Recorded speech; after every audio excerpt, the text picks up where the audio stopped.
Holy crap. The Lightning just got swept.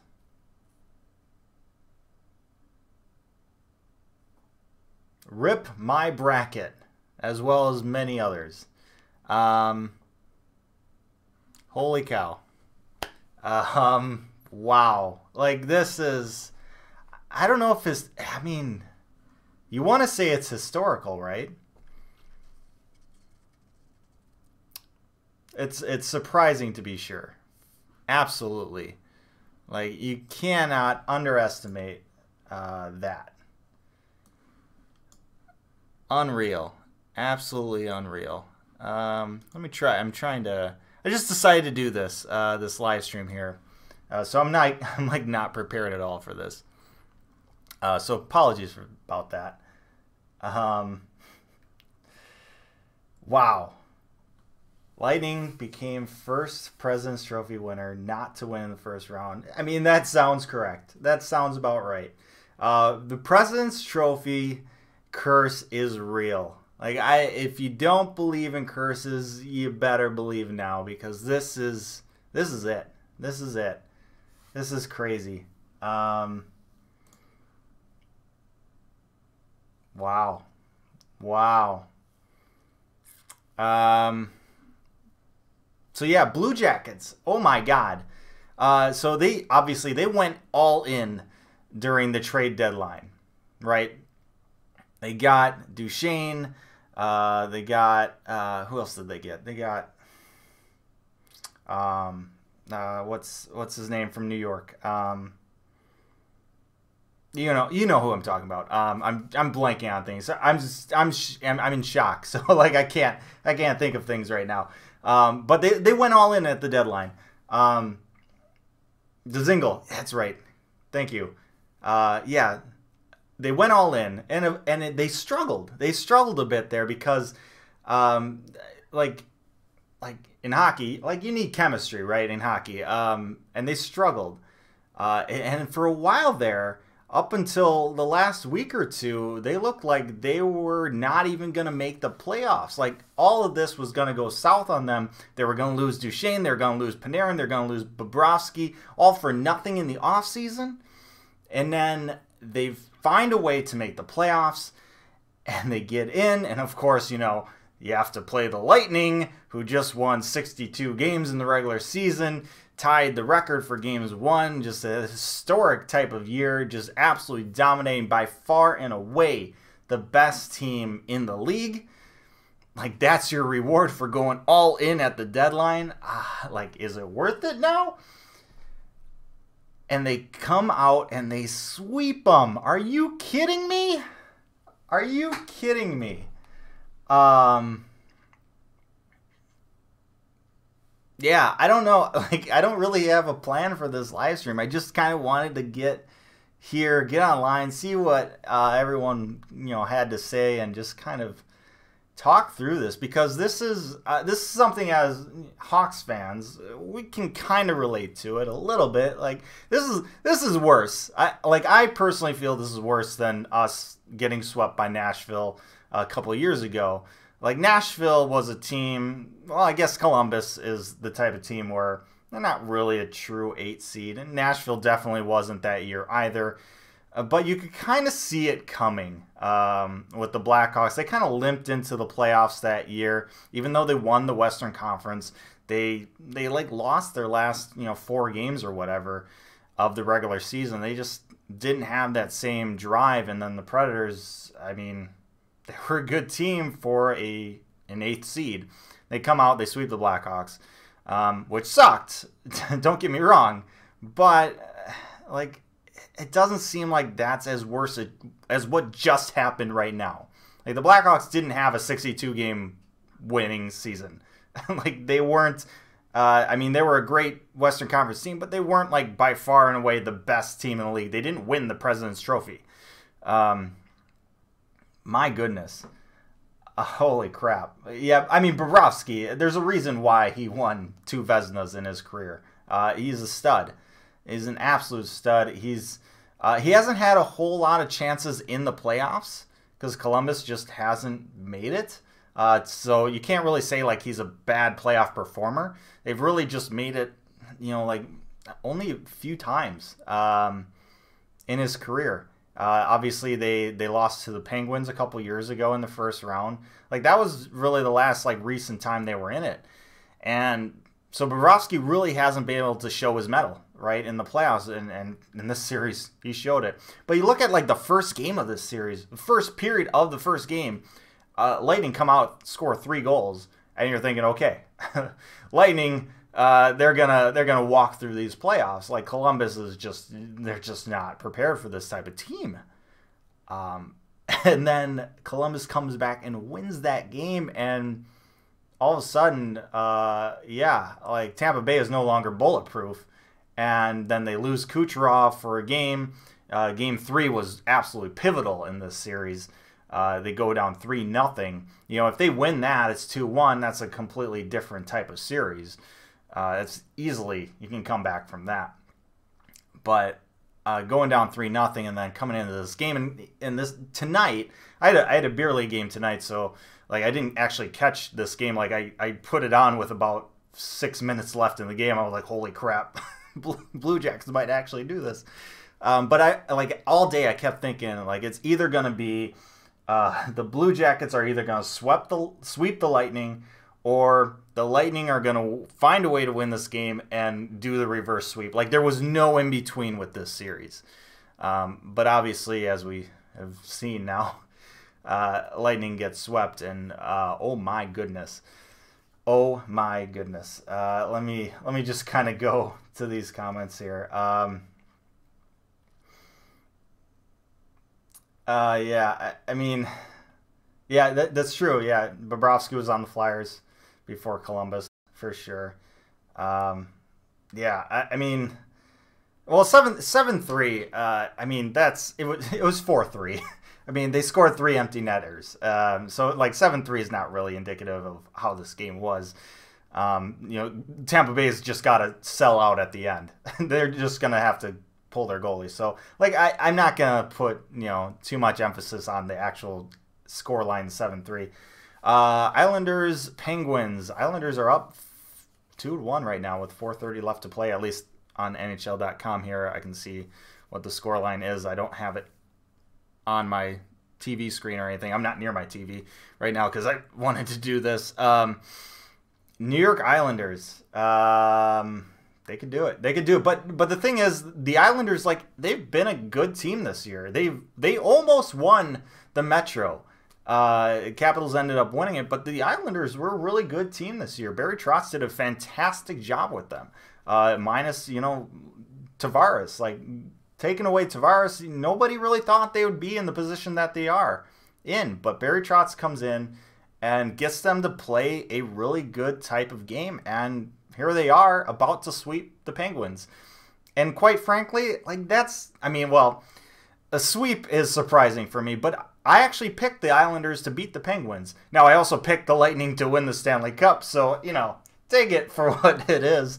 But, like, it's not really that surprising to me that New York Islanders are doing well against the Penguins. This isn't really the same Penguins team as years ago. Like, they still have the same players, but, like, they're not really playing the same way. They're not... It's hard to explain, I guess. Trade Stamkos. It's gonna be interesting to see what Tampa Bay does. It's interesting because like they just re-signed Cooper. Cooper got the extension as coach, and wow, like this was the year for them to do it because they're now in like cap trouble. Like they got to essentially almost blow up that squad. I don't know if it's trading Stamkos. But like they got to make some moves. They got to make changes. Like they have to. They don't really have a choice. Holy crap! That's the worst part I think for Tampa is like this had to be their year, and they did so well in the regular season, obviously, that like it just seemed like it was gonna be their year. It's kind of like the 2013 Blackhawks. I keep relating it to the Blackhawks because I mean I'm a Blackhawks fan. Can't you tell? But like. the 2013 Blackhawks like went on that magnificent run to start the year. Yes, it was a shortened season, but it was shortened for everyone, right? Blackhawks win 20-some games in a row or don't lose in regulation for 20-some games in a row. Set a record there. And it just seemed like it was their year, like they were going to do it. And then they go in, they come back from a 3-1 deficit in the playoffs to the Detroit Red Wings. Like everything just seemed to kind of go there. Like it just felt like they were destined to do it. The Lightning this year, regular season, it just felt like they were destined to do it this year. Like this was their year. And then they come and get swept. Are you kidding me? Are you kidding me? Jack Adams.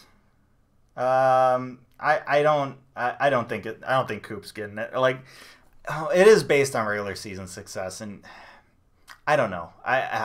It's a tough one. It's a tough one. I really think, Barry Trotz has got to get a huge consideration for it.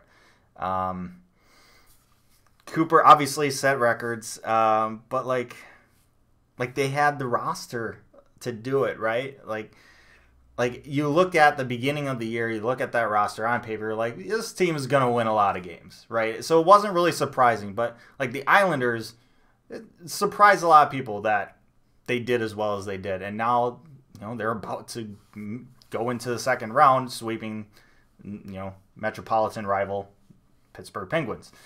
Caps from 2016. It's interesting because like Caps, like of all the years for the Capitals to win the Stanley Cup, last year was like the least, the last year I would have ever thought they would win the Stanley Cup. Like last year should not have been their year when you look at it on paper or when you just think about it.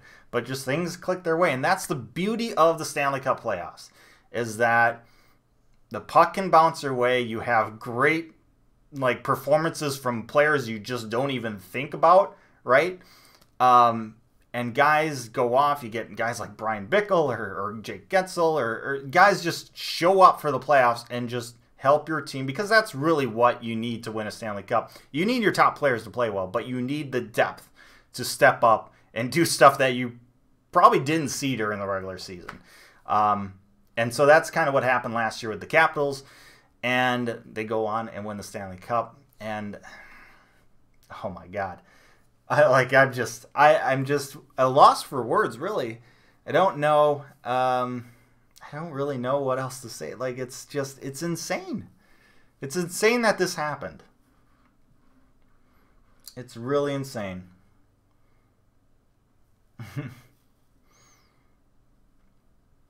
Yeah.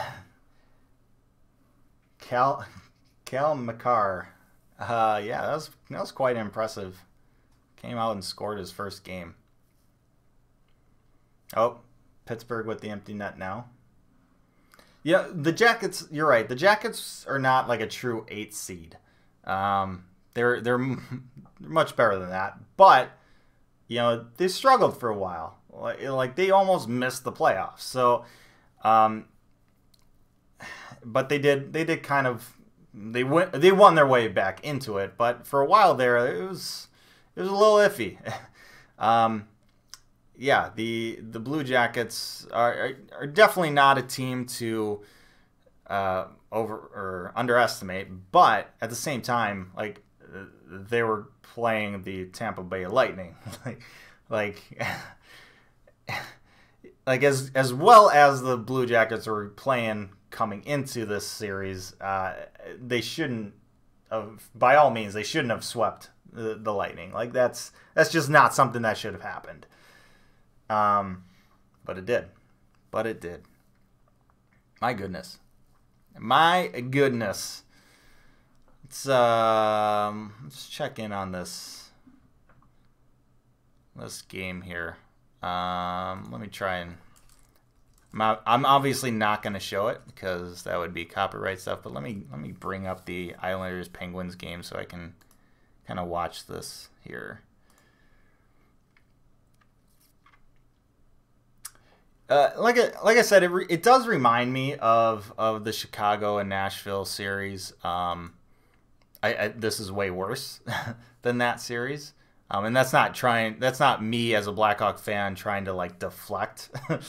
But like Nashville, you could kind of see like when that was going on, when the playoffs were about to come up during that season, like I had a really bad feeling about the Predators. Like I'm like, this is the worst probable matchup that we could have that season. And obviously it ended up being that way with them sweeping us, but it was like you could see it coming.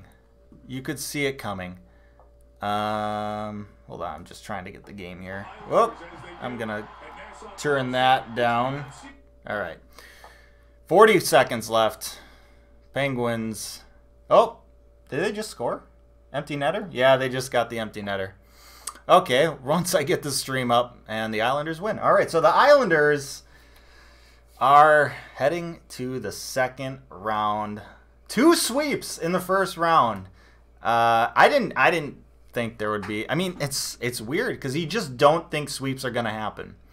As much as like if a sweep is going to happen, you're thinking, okay, it's going to be like the Lightning over the Blue Jackets, or Lightning are going to sweep them. But it happened the other way. Like you didn't. Like, these are weird sweeps. I thought the Islanders... I did pick the Islanders over the Penguins, but I thought it was going to be like a 6-game, maybe even 7-game series. I didn't pick the Blue Jackets. I picked the Lightning to win the Stanley Cup. So that's not happening. But I thought that was going to be like a 5-game series. Yeah. Yeah, you're right. It is going to be weird not seeing... Kucherov or Crosby or really, I mean, it's just gonna be to not seeing top teams in the second round is interesting. Now, when I say that, a lot of people are gonna say, or some people, I shouldn't generalize, some people are gonna say that that's a problem with this playoff system. I disagree. I actually really like this playoff system. I don't agree that it's a bad system. There's never going to be a perfect playoff system or bracket or whatever. You see a lot of people complaining, especially over in the East with Boston and Toronto. But guess what? The winner of that series doesn't have to play Lightning in the next round. But like, I really actually enjoy... I wasn't a fan when it first came out, but I actually really enjoy the whole divisional kind of playoff structure now because really two reasons. Like, you guarantee rivalry matchups in the playoffs, and that just rivalry matchups in general, regular season, are playoff atmosphere. You throw them into the playoffs, like that's insane. Like that is awesome to watch. Like it gets me to watch a bunch of other teams, bunch of other divisional games that maybe I wouldn't watch during the regular season. So it's got that. And then number two, like before this system, before the way they do the playoff brackets now, you would have games, well, more so in the Western Conference. Eastern Conference doesn't really understand the issue. But Western Conference, you get matchups in the first round between teams like, say, Chicago and like San Jose, and all of a sudden you got games starting at 10 o'clock, Central Standard Time, Central Daylight Time. Like that sucks to watch for the playoffs. Like I want as little or as few of those types of games as possible. So having divisional matchups in the first 2 rounds is great for that. It basically guarantees that I'm going to be able to watch these games, watch my team play at a decent time. So that's really why I enjoy it. And quite frankly, usually the argument is that, well, you don't get the great teams playing, in the conference finals or whatever. It's like, does it matter? Like, the goal is to win the Stanley Cup. Whether you lose in the first round or the conference finals, nobody cares. Nobody cares. Like, you got to win the Stanley Cup. That's all that matters. I get playoff revenue is a thing, but revenue sharing is also a thing. So yeah, yeah. I don't really get the hate for this playoff structure. I love it, especially because you get to see divisional rivalry games, especially in the first couple rounds. It just makes the first couple rounds that much better. And as we saw tonight, you got a Metro team, the Islanders, sweeping another Metro team, and probably a lot of people thought it would be the other way around. Maybe not necessarily a sweep the other way around, but still, some people would think the Penguins would be the ones advancing. That's not the case. Great rivalry matchup. They saw each other a lot during the regular season. That definitely plays into the strategy during the postseason. And one team adjusted quite well. The other did not. One team played much better. The other team did not. And then also you got, Columbus Blue Jackets sweeping the Tampa Bay Lightning, who set a record for wins in the regular season. Or tied a record. Sorry. Wow.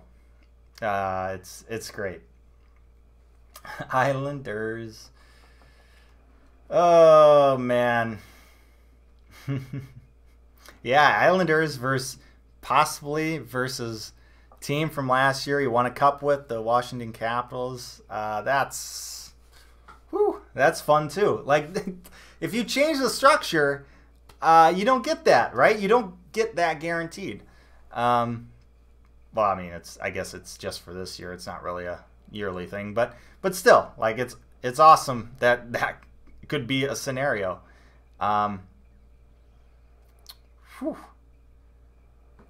But then also, so not only that, but also with like previous years playoff structure, like, so another argument is that you keep playing the same teams over and over, right? Capitals and Penguins keep playing each other, right?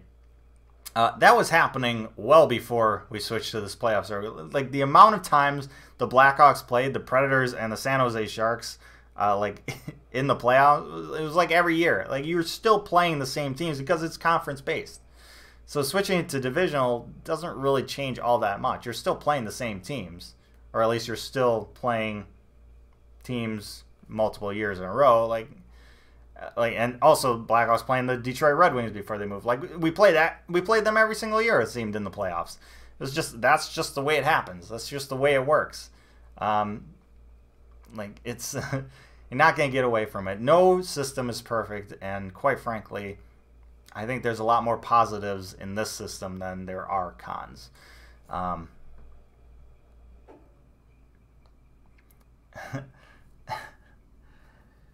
Let's go Canes. Yeah, that'd be cool. It would be cool to see them.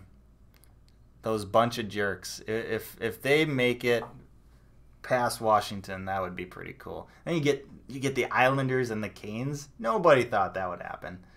Actually I did. I picked them too. I picked the Islanders and the Canes. Canes were more of like a pick where it's like I went with my heart rather than necessarily my head. I just wanted to see the Canes move on to a second round. Oh, man. Leonard's stats. Yeah, Robin Leonard. Ever since he kind of, got sober or whatever.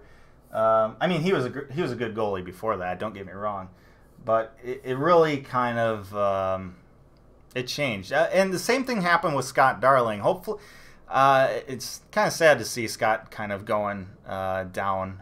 Hopefully he gets away from that. I don't know what the deal is with him. It's usually a bunch of rumors right now, nothing definitive. But hopefully Darling is doing all right. But like, Darling struggled with alcoholism, struggled with that stuff. But then he got out of it and became a backup. He got to the NHL, backup with the Chicago Blackhawks.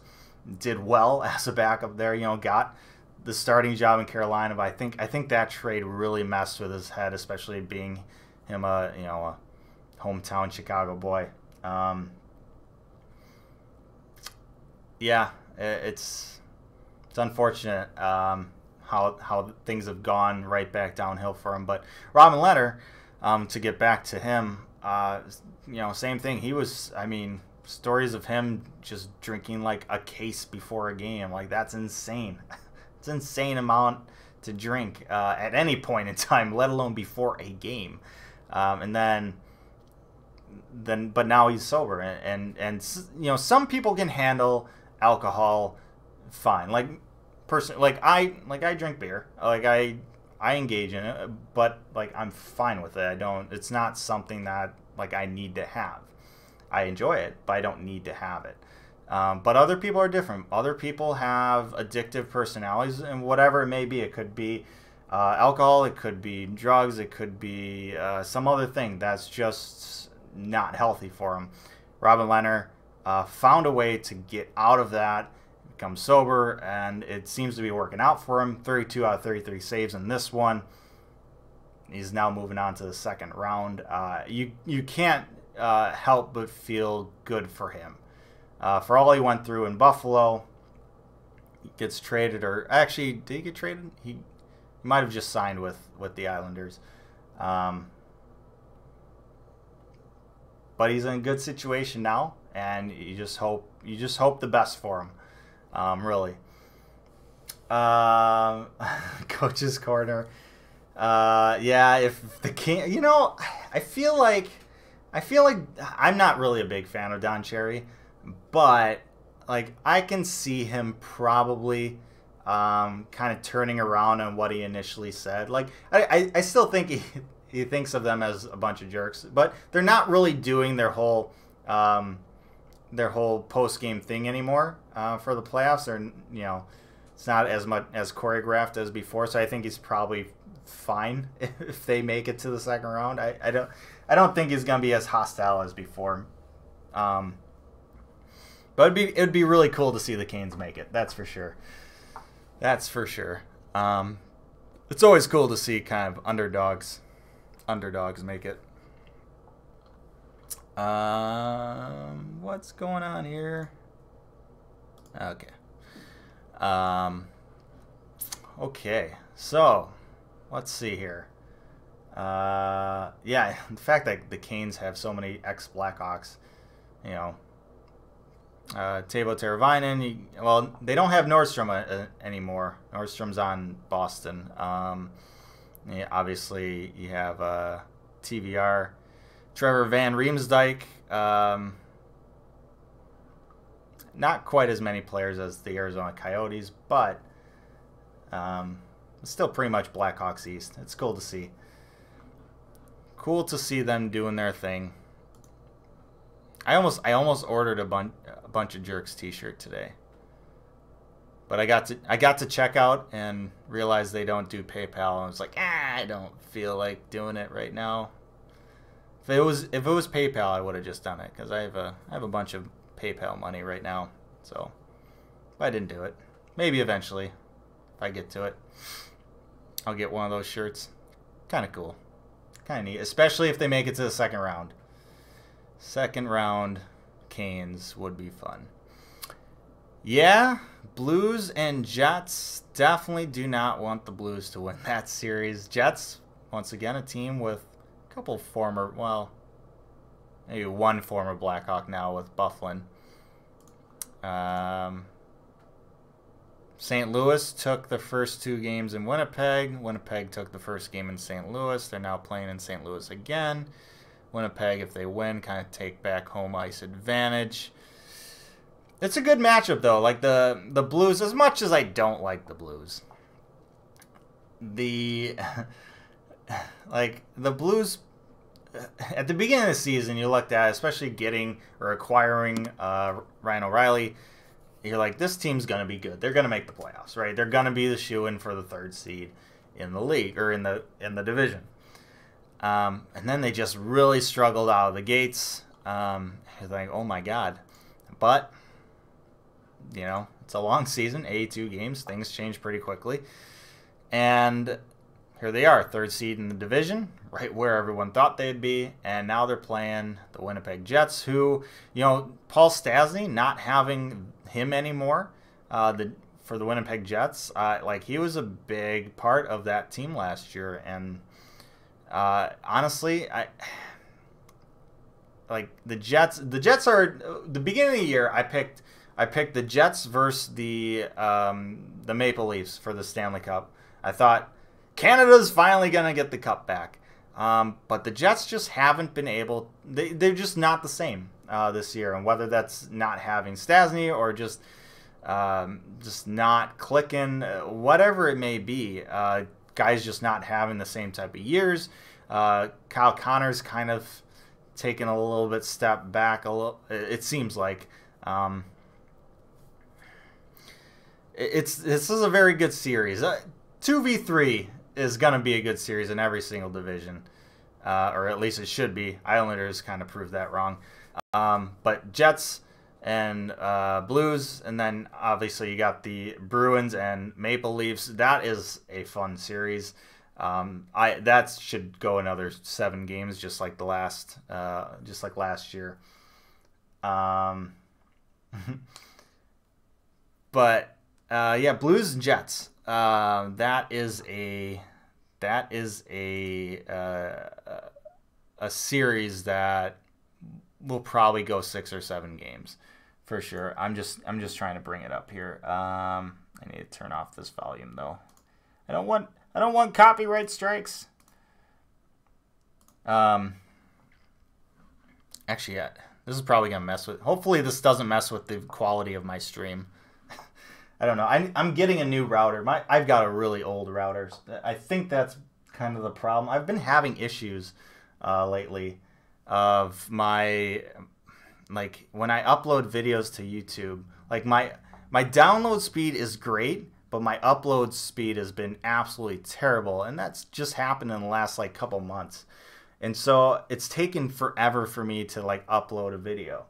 So I'm thinking it's my router. I don't think it's my internet, my ISP, my service provider.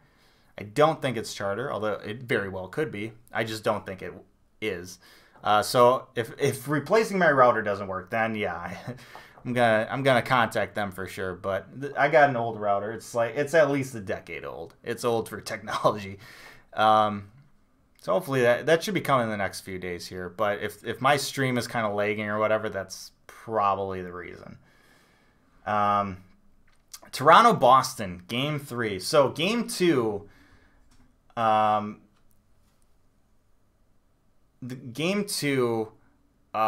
yeah, Boston, the refs missed some calls. Boston got away with calls, but like Boston was still the better team. Like, refs weren't really the biggest factor in that game. They're not the reason Boston won that game.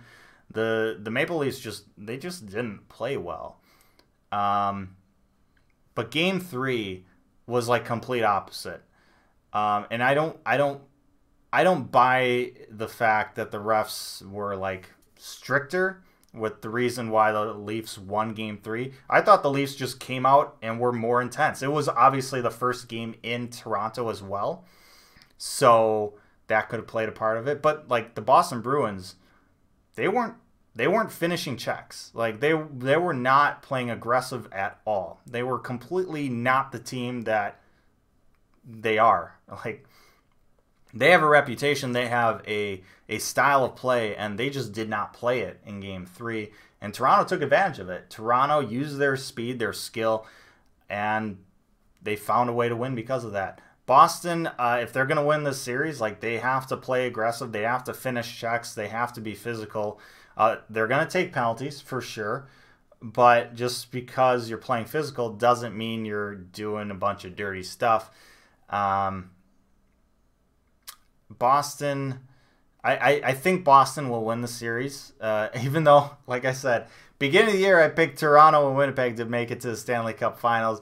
With my bracket that I just did for the playoffs, like, I didn't pick them. I kind of went against that.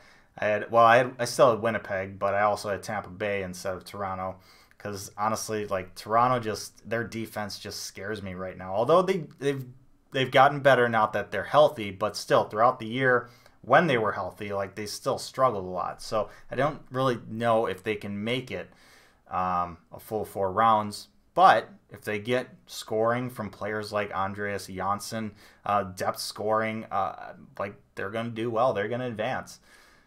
But Boston, very physical, hard-hitting team. That's the type of team, like that's the type of style of play that's really hard to win with in the Stanley Cup playoffs. Like you can win a series or two, but to advance all 4 rounds or to get through 4 rounds, like that's super difficult. Because even though hitting takes a toll on your opponents, it also takes a toll on you. And you're going to wear down pretty quickly. And you get other teams that make it through the playoffs that don't get worn down just because of the style of their matchups, the style of play that they, play them and their opponents through the, their rounds. They don't get worn down. They still have skill and everything. The Bruins, the way to win with a team that's physical is you got to be physical, but you have to be skilled. And the Bruins have skill, but I don't know if it's enough skill if they get worn down physically. So it's hard for me to see them really going all that far in the playoffs if they do advance past Toronto. Now, they do, they would get to play the Columbus Blue Jackets in the next round, which is a far cry from what everyone thought would happen. But who knows? Every matchup is different. It's gonna be interesting. So this is intermission. So I'm gonna turn this off because hopefully that'll help the live stream do a little bit better. Yeah, we'll see. Lightning should just move the franchise somewhere else. If any team in Florida would move the franchise or should move the franchise, it would be the Panthers. Now I'm not saying the Panthers should move out of Florida necessarily, but like where their arena is at and everything, like it's just not a good place. They're just in the middle of nowhere. They're so far away from like downtown Miami. It's not really the place for them to be. Like when you think of teams relocating, obviously everyone kind of throws out the Arizona Coyotes. I'm just not in that. I'm just not in that bandwagon. Arizona, like I go down to Phoenix every year to play hockey, play in a tournament. And that city down there, like that area, they have hockey fans. Like hockey is thriving down there in the Phoenix area. Their problem is the arena. It's not an issue with the fan base, it's arena location. The problem is that situation, that arena location is just, that's really hard to fix with everything that's kind of going on and the situation, municipality and governments and everything like that. But I would really be sad to see the Coyotes move out of Phoenix and go somewhere else. I think that would be a loss for the league. You look at places like Quebec. I don't know if Quebec will ever get a team in the near future because, quite frankly, it's not really that big of a bonus for the league to get. Like hockey fans are already there in Quebec. There's already fans there. You're not gaining any fans. You're not growing as a league, getting them in as a franchise. So Quebec seems out. Houston is interesting. You could see maybe them getting it. But once again, you can't take a team out of the East to go to Houston. Because Houston would probably be in the Western Conference, you'd think. And you're not going to take a team out of the East to do that. So like it would have to be Arizona. But like I said, I really think I just don't think it would be a good idea. It's not going to be something that would improve or get fixed in the short term here. But I think the league is committed enough to Arizona that I don't know if I see it happening. I feel like they're just going to kind of ride it out. But I've been wrong before, so who knows? Maybe I'm just biased. I don't know. Lightning have a great situation down there. The great arena, and they got a great fan base. Should have done better though. Like this was supposed to be their year. And it wasn't. Just insane. Just insane. Yeah. Just crazy. Just crazy. So let's see. San Jose and Vegas. Once again, like that's another great rivalry that has come out. Like San Jose and Vegas. Vegas only their second year, and they've already gotten a rivalry going with San Jose. That's as great as it was for Vegas to go to the Stanley Cup final last year. Despite what you think about, an expansion franchise making it that far, like for the league, for a team like that to get that far is great. But like that's only 1 year. Like that doesn't help you the following years. Like Vegas will eventually, within the next couple of years, they'll come back down a bit. But the fact that they've basically already established a rivalry with San Jose, like that lasts for, decades or whatever. That is something that will last. And so that's a big thing for them to get. And one of the things that's really helped that out is this playoff structure. San Jose, Vegas, they've faced both the years that Vegas has been in the league, last year and this year. Vegas played them. These two teams played each other in the second round last year, first round this year. But it's nice to get divisional rivalries like this playing each other in the playoffs because it just creates even more excitement. Vegas leading 2-1 in that series. They'll play later tonight. I probably will not stay up for that game, but who knows? Maybe I will. I don't know. I tend to not go to bed as early as I probably should. That's a fun series as well. San Jose is just, once again, they're a team that's just always there. They're always in the playoffs. But they just can't find a way to kind of get over that hurdle, get over the mound. I got a plane right overhead right now. I live really close to an airport, so if you ever hear plane noises, that's why. But San Jose, like they got great players. It's funny because they got Erik Karlsson for this year. Vegas gets Mark Stone. That's an interesting matchup. But like the San Jose, the way they play, like every time I see them, it seems like they're really talented. Don't get me wrong, but they seem to always be trying to do a little too much. Like they go for highlight plays a lot. Which if they would just get the puck on net, they probably end up scoring more.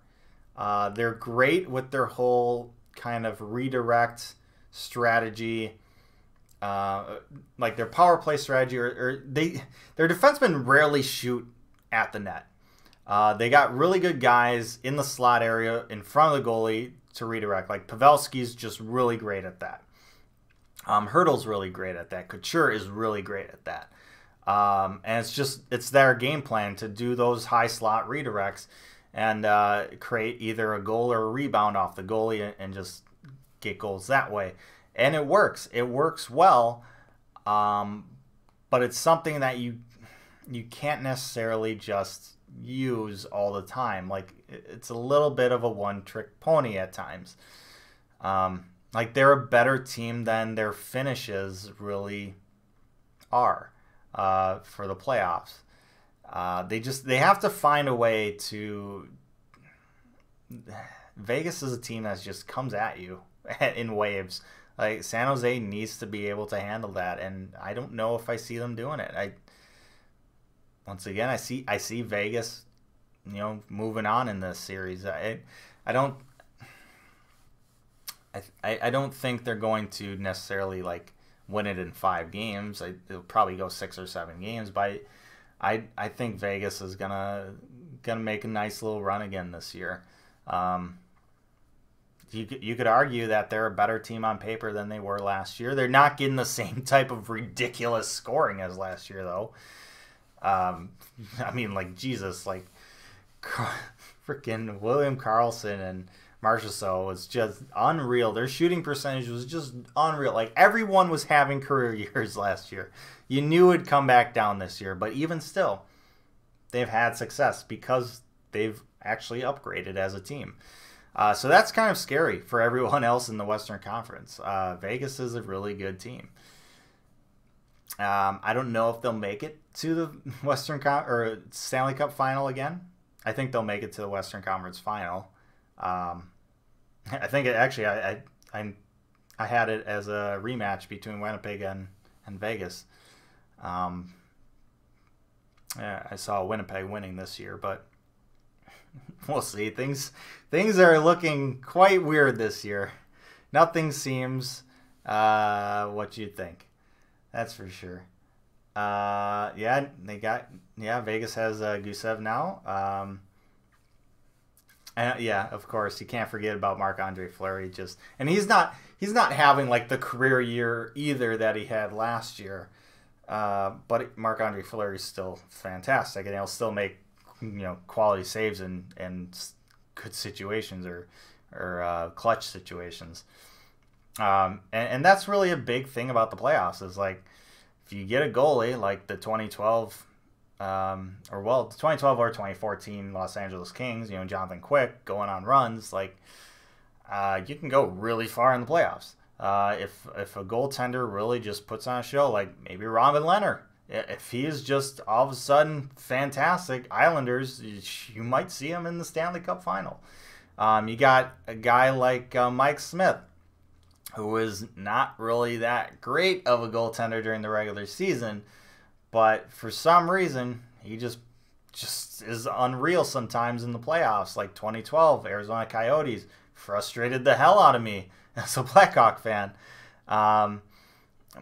Mike Smith just turns it on in the playoffs. Calgary kind of saw that, although Calgary lost pretty big last night to the Colorado Avalanche. Makar getting his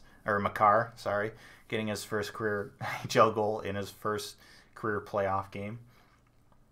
Oh man, you just gotta love the playoffs. Playoffs, just so many things can happen. That's the beauty about hockey. Is like there's so many bounces, so many pucks, just like redirects and everything. Like it's not like the better team just doesn't always win, and it sucks, but it's also pretty cool. It's the worst type of game to bet on because there's no sure thing. Once again, going back to Tampa Bay Lightning.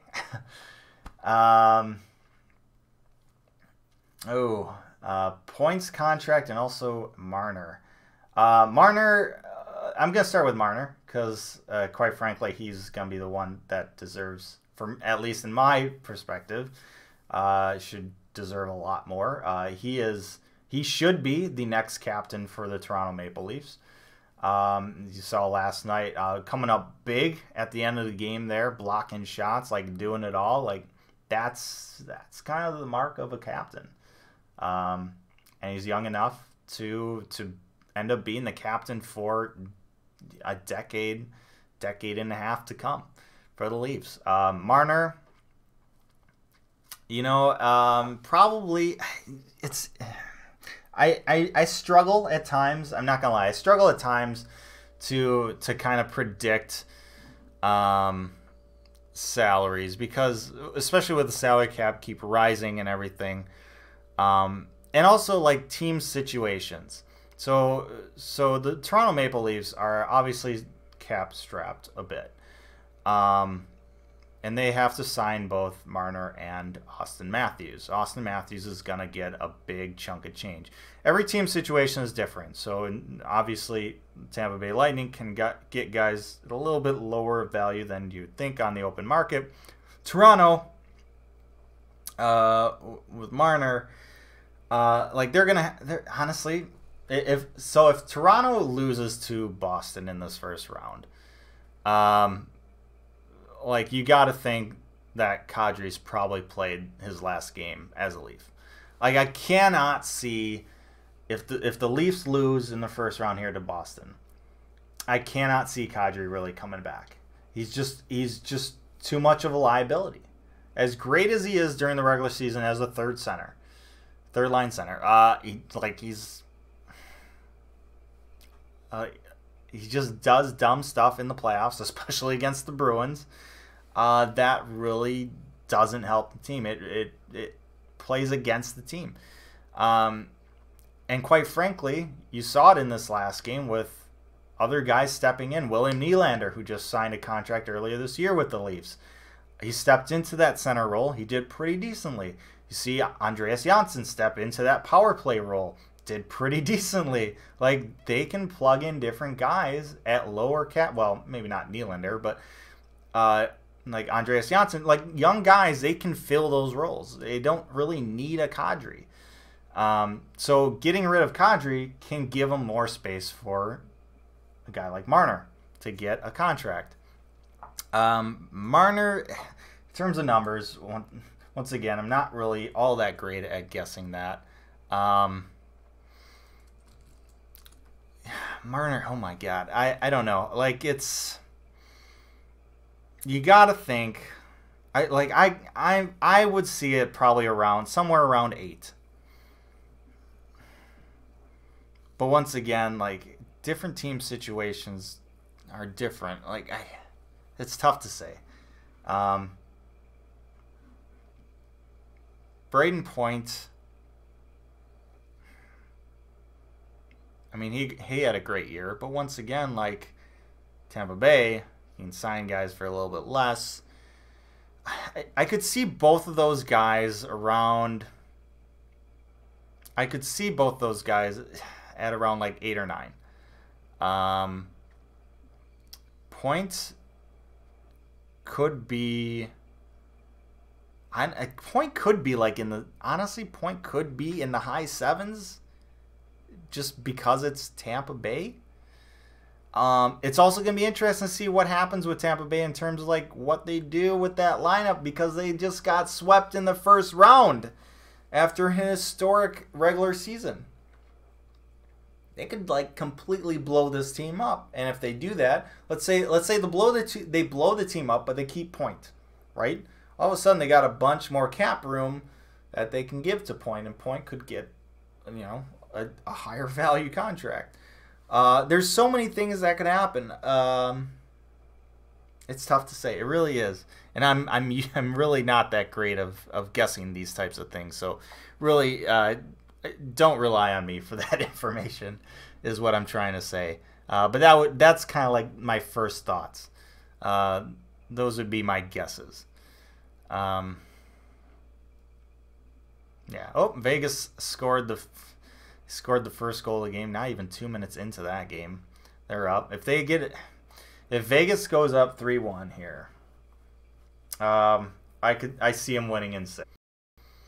Like, San Jose could win Game 5 back in San Jose. But I don't see San Jose winning Game 6 in Vegas.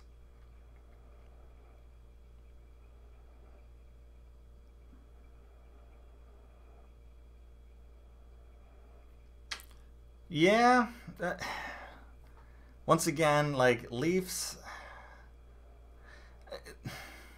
it's really going to depend on what happens in this series, I think. There's so many variables.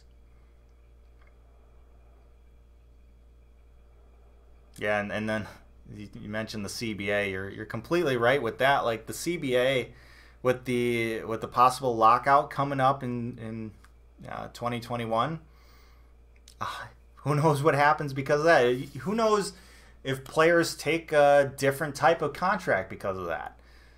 More of a lockout guaranteed type of contract. That's another variable that can play in. Yeah, it's just, I am prepared to miss some games like we did in 2013 with the next CBA agreement. There's probably going to be another lockout. That's my fear, and that's my gut telling me what's going to happen. Not too excited about that. Let's just say that. I'm excited about the Seattle, whatever they're going to be called, joining the league, though. That'll be another fun team. A team getting pretty much an established rivalry, basically right off the bat with Vancouver, just like Vegas and San Jose here. You get Seattle and Vancouver, and that's really going to help that Seattle team. If they don't have the Vegas type of success that they, in the first year or two, they're going to have that rivalry kind of built in to that franchise, and that can help sustain them for a while until they end up getting good. Although Seattle will have the same kind of expansion draft rules as Vegas, so they should be fairly decent. But once again, the GMs now kind of understand how they went wrong in the last expansion draft, so they'll probably change their strategies up a little bit.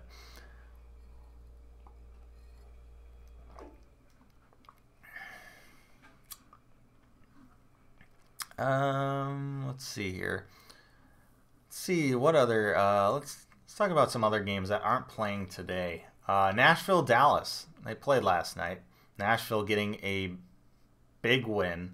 They got a big win in game 2, but then to get and they got that one in overtime. But getting the win last night in Dallas in regulation, to go up 2-1 in that series, that was big for Nashville. I did pick Nashville over Dallas. That didn't really surprise me. Or it's not really surprising that Nashville's up in that series.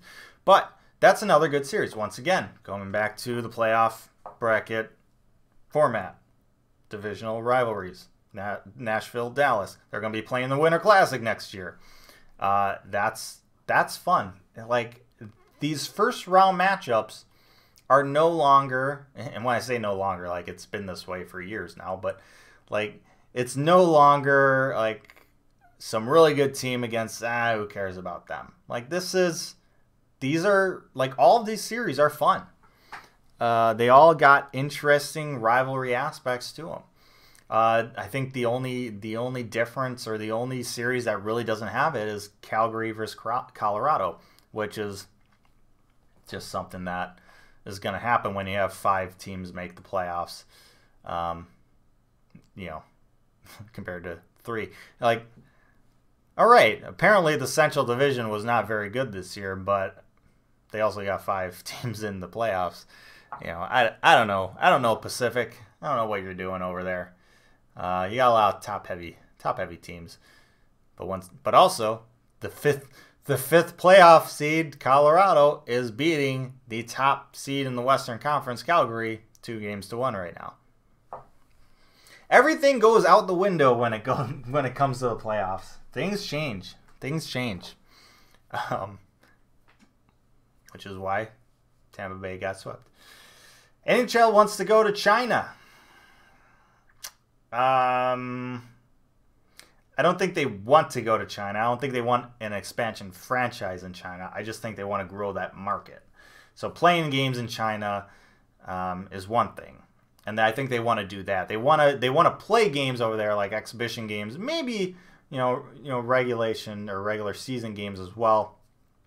But like, getting a team in China, like, that logistically, like, that just doesn't make sense for the league.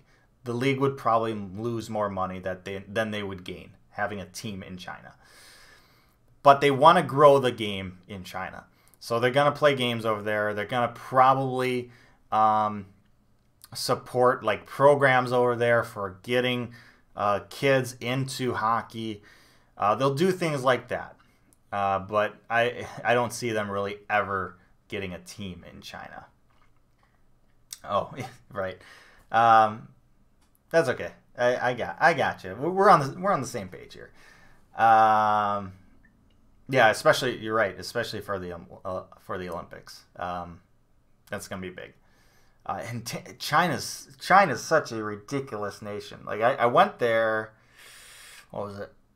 Six years ago. Now I went there. 6 or 7. Went to China. Like it's crazy how much that country has grown.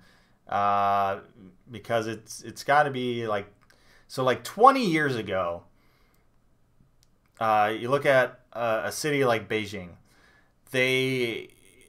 Everyone just rode bicycles around. Like there was no cars on the streets. There was no infrastructure like that. All of a sudden they get the Olympics, the Summer Olympics. They build infrastructure. They build stuff. And now you have 2 million cars on the road in Beijing alone. And all of them are first generation drivers. Like they didn't really have anybody. They didn't have parents or anybody else to like learn how to drive from. It's nuts over there. It was crazy. Like ridiculous. Most ridiculous taxi ride I've ever had was in China. Not like I'm just... Oh my god. Like red lights, crosswalks, they don't mean a thing. It's nuts. But China's one of those nations that it's just expanding, and economically just growing. Now things are changing a little bit now that they're kind of creating some more laws and stuff. But I'm not really going to get into all that stuff because, quite frankly, I don't really know all that much as well. I just know kind of some basics, but I'm not the one you want to come to and hear stuff from in terms of that stuff. But China's an interesting place. And especially with getting the Winter Olympics coming up there, we'll see more growth. And especially if NHL players can go to the Olympics in China, that's going to be a big part of the CBA coming up. That would also help a lot for the growth in China. And so I think that's something the league will probably cave in on, especially if they realize how big of a growth it would be for the NHL to have their players going to the Olympics in China, if they can find a way to get that all sorted out. Hey, thanks, Patrick. I appreciate it. Have a good night. Have a good night for sure. I'll let you know. I'm not too far away from Chicago, so I'll for sure let you know. Last team to win both President's Trophy and Stanley Cup. Yeah, 2013 Blackhawks. Yep. That's right. The President's Trophy teams, if it's not a shortened season, President's Trophy teams just don't have good success in the playoffs.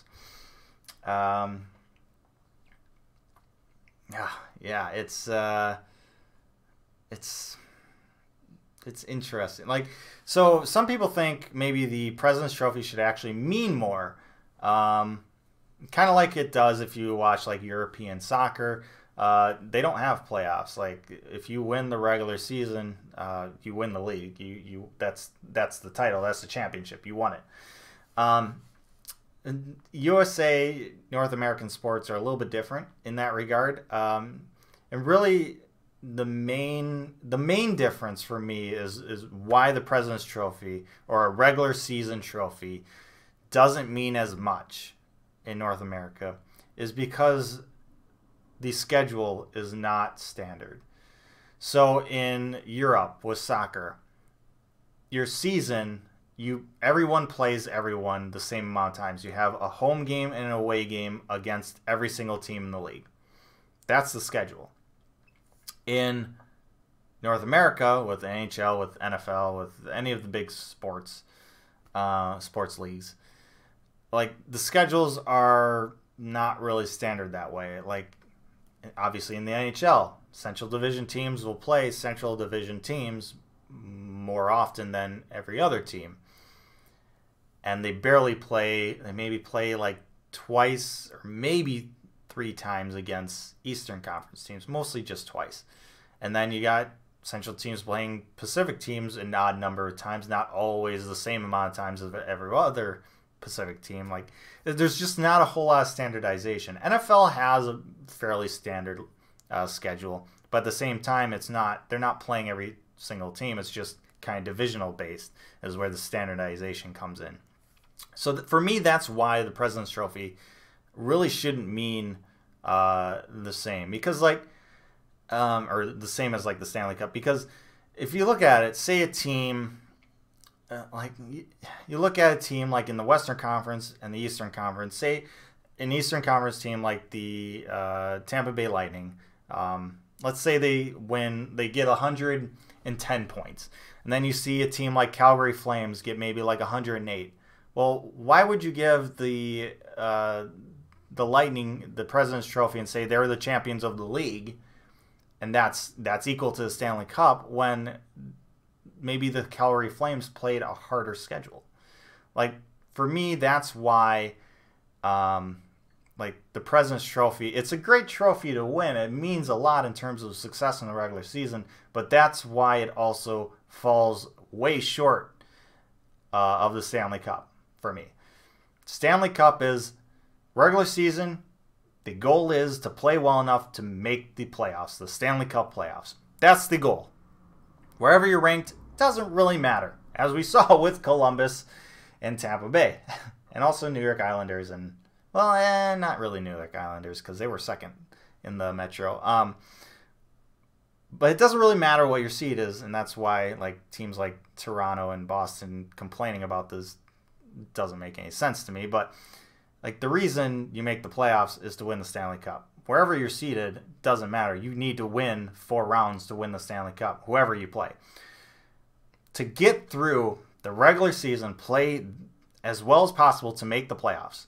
And then in the playoffs, essentially play another quarter of a season and winning beyond that to then win the Stanley Cup. Like, that's what makes the Stanley Cup so much more special than a President's Trophy, especially when the regular season schedules for different teams are not standard.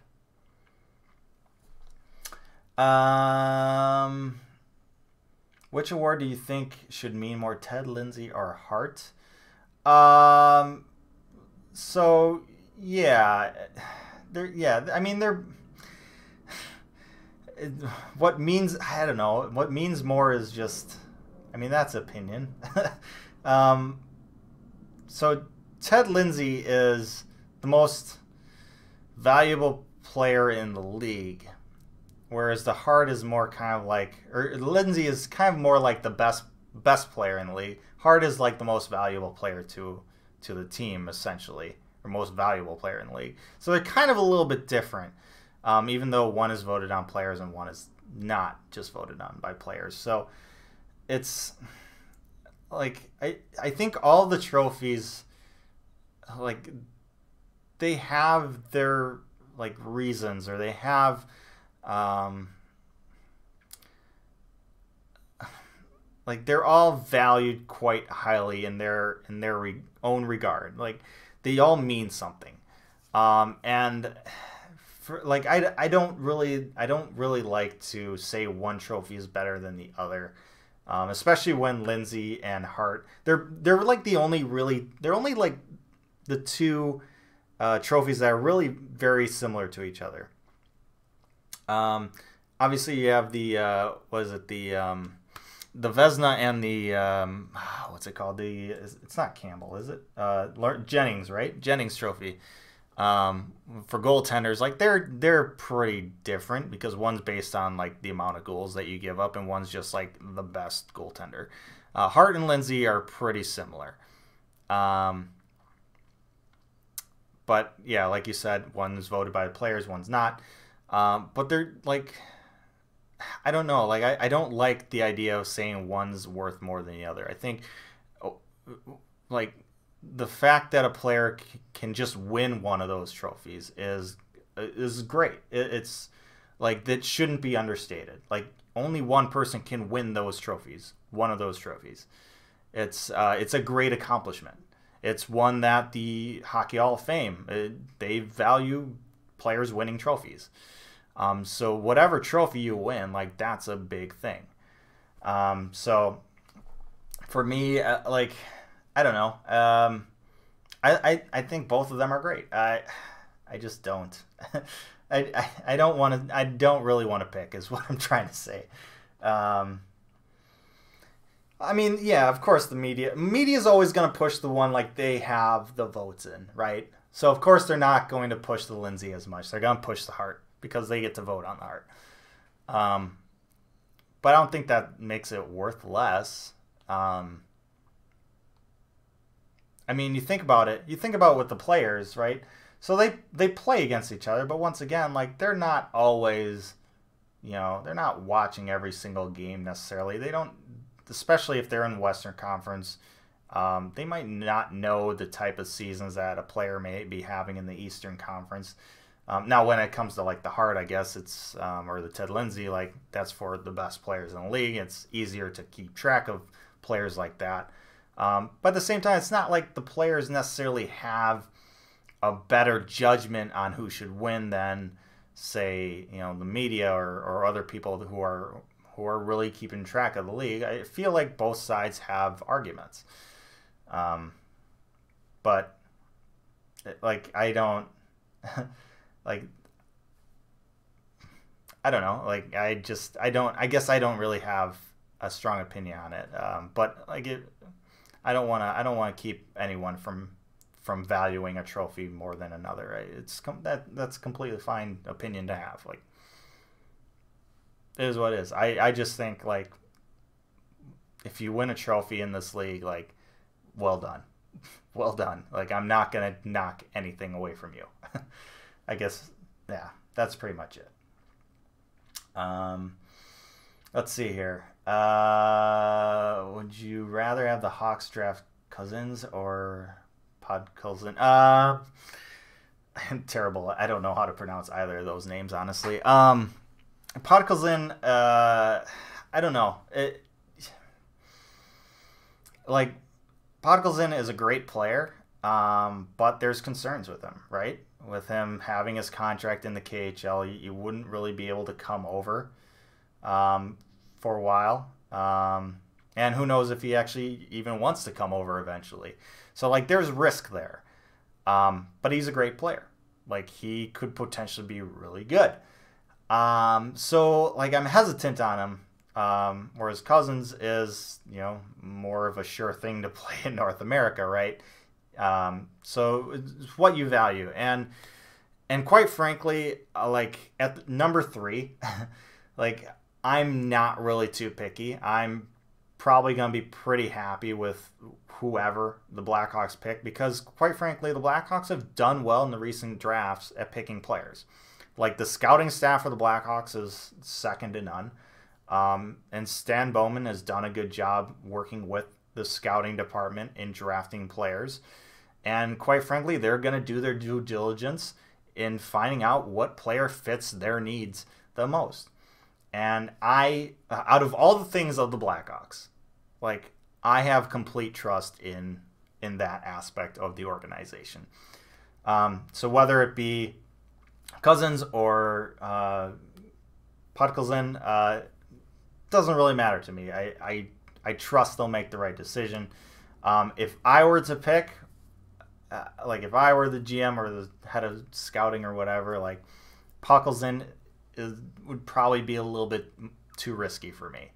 So I'd probably pick someone else, whether it's Cousins or somebody else at the number 3 spot. There's like 5 different guys that could be picked there. It's going to be interesting leading up to the draft and the draft itself too to see what all happens for sure. Yeah,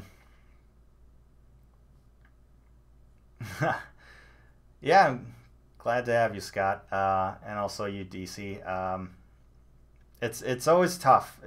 It's tough to it's tough to get the name out, or I'm not really good at marketing myself. I don't really try to market. Like this channel is a hobby for me. So, but I'm a fan of Steve Dangle as well. He was the inspiration for me even starting a channel like this. So the fact that I see fans of Steve Dangle's kind of migrating a little bit over, not necessarily migrating. That's a terrible word for it, but expanding maybe their horizons a little bit with another person like me, that's awesome to see. It's cool.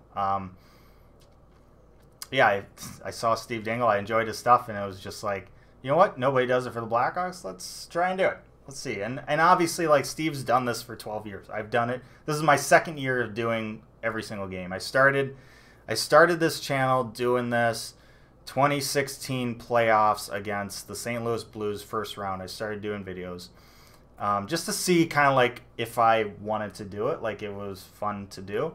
And it was fun. I enjoyed it. And it was really, I started this channel because I also wanted to find a way for me to improve my communication presentation skills that I can use for like my actual job or my actual profession. So this is kind of like my medium to do it. And that was kind of the main reason I started doing this. Besides, kind of doing it as a Blackhawk fan, since there was nobody else doing it as a Blackhawk fan. But and then the next year, I was like, I don't think I can handle a full 82 games of doing it every year or after every game.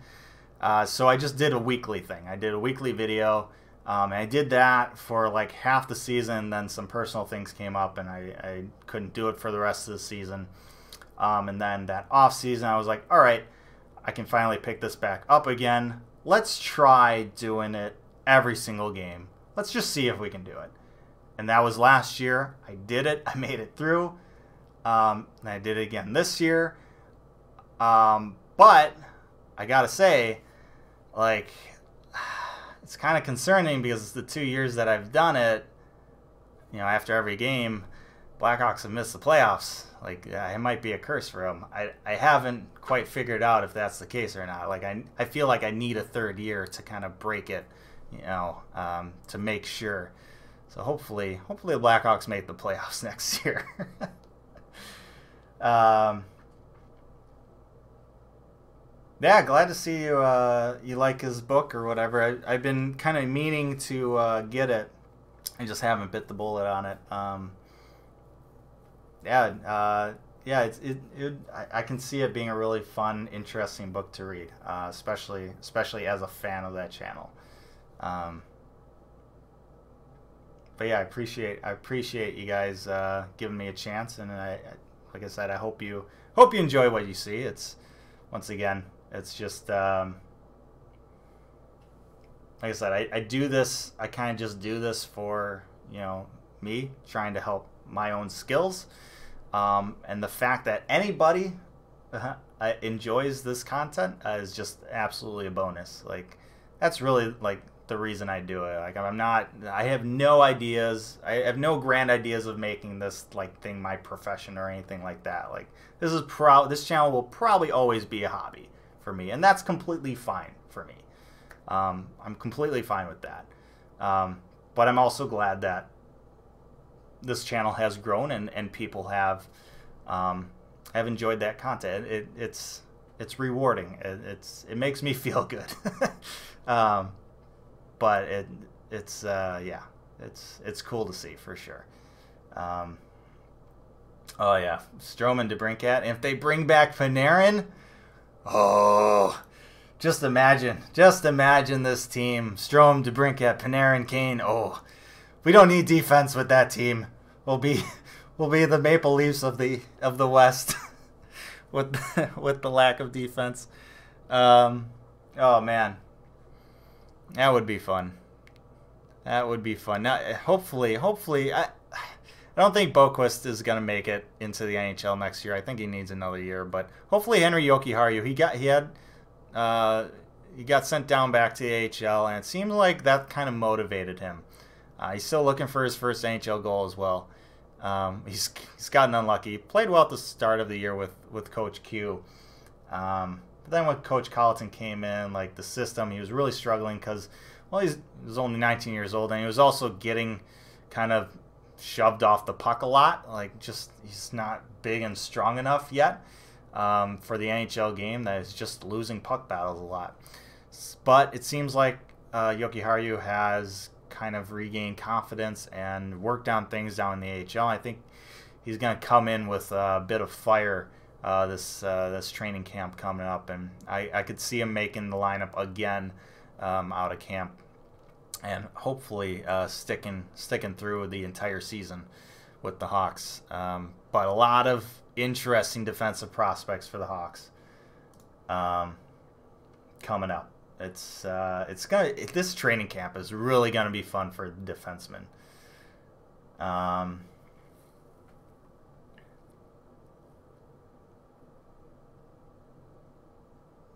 Also, how quickly do you think Kaner will get to 1K next season? I'm assuming you mean 1K points, right? What's he at? What's he at right now? Trying to figure that out.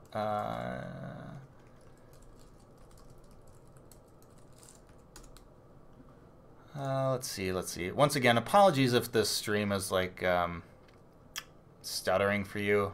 I'm hoping it's my router that's not doing well. It's like over a decade old, and I've got a new one coming within the week here, so it should be better. But hopefully that's the reason why things might be stuttering. Let's see, Patrick. Oh my God, come on, give me a player. All right, Patrick Kane, where is he at? He's at 938. So he needs 62 points.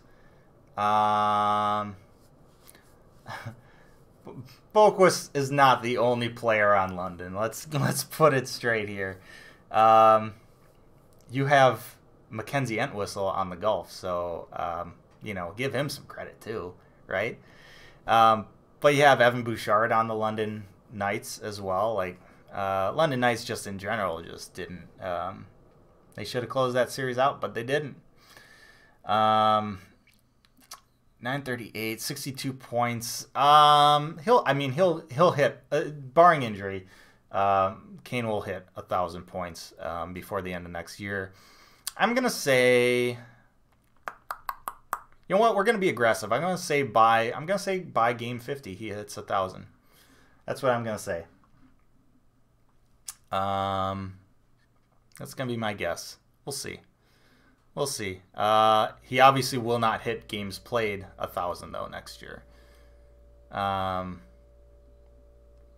81 games this year though. It's incredible the amount of games that he's able to play year after year, especially this year with how much the Blackhawks really used him. Carlton really leaned on him with a lot of games this year, a lot of minutes, and he was. I mean, there's a reason why he's one of the greatest American-born players in history. The guy's insane. Like, enjoy it while it lasts. Watching him. That's why I always say, like, even though the Blackhawks, we knew they were out of the playoffs with like 3 games left, like, still watch those games because you still get to watch a guy like Patrick Kane, and he's a guy that you're gonna be telling your grandkids about if you have grandkids. Like, don't pass up the opportunity. Let's see. Yeah, Breadman. Yeah, he scored the empty netter. Hey, Audie, how's it going? What do you think? What do you think of Calgary? They're down in the series now. Yeah, Captain Kaner for World Championships for sure. 2nd year in a row. Hopefully he has as good of a tournament as he had last year. That'd be nice. Really got that power play clicking last year. Let's see. Golf. Yeah. Well, Mackenzie Entwistle. Remember that name, Audie. Blackhawks prospect. He's gonna be a stud. He'll be like a role player at most for the Hawks. But yeah, always cool seeing prospects succeed in the OHL, the CHL, and all those junior leagues. Let's see here. What do we got? Oh, still 0-0 at the end of 2 for Winnipeg and St. Louis. Vegas now 2 up on San Jose going into the first intermission, it looks like.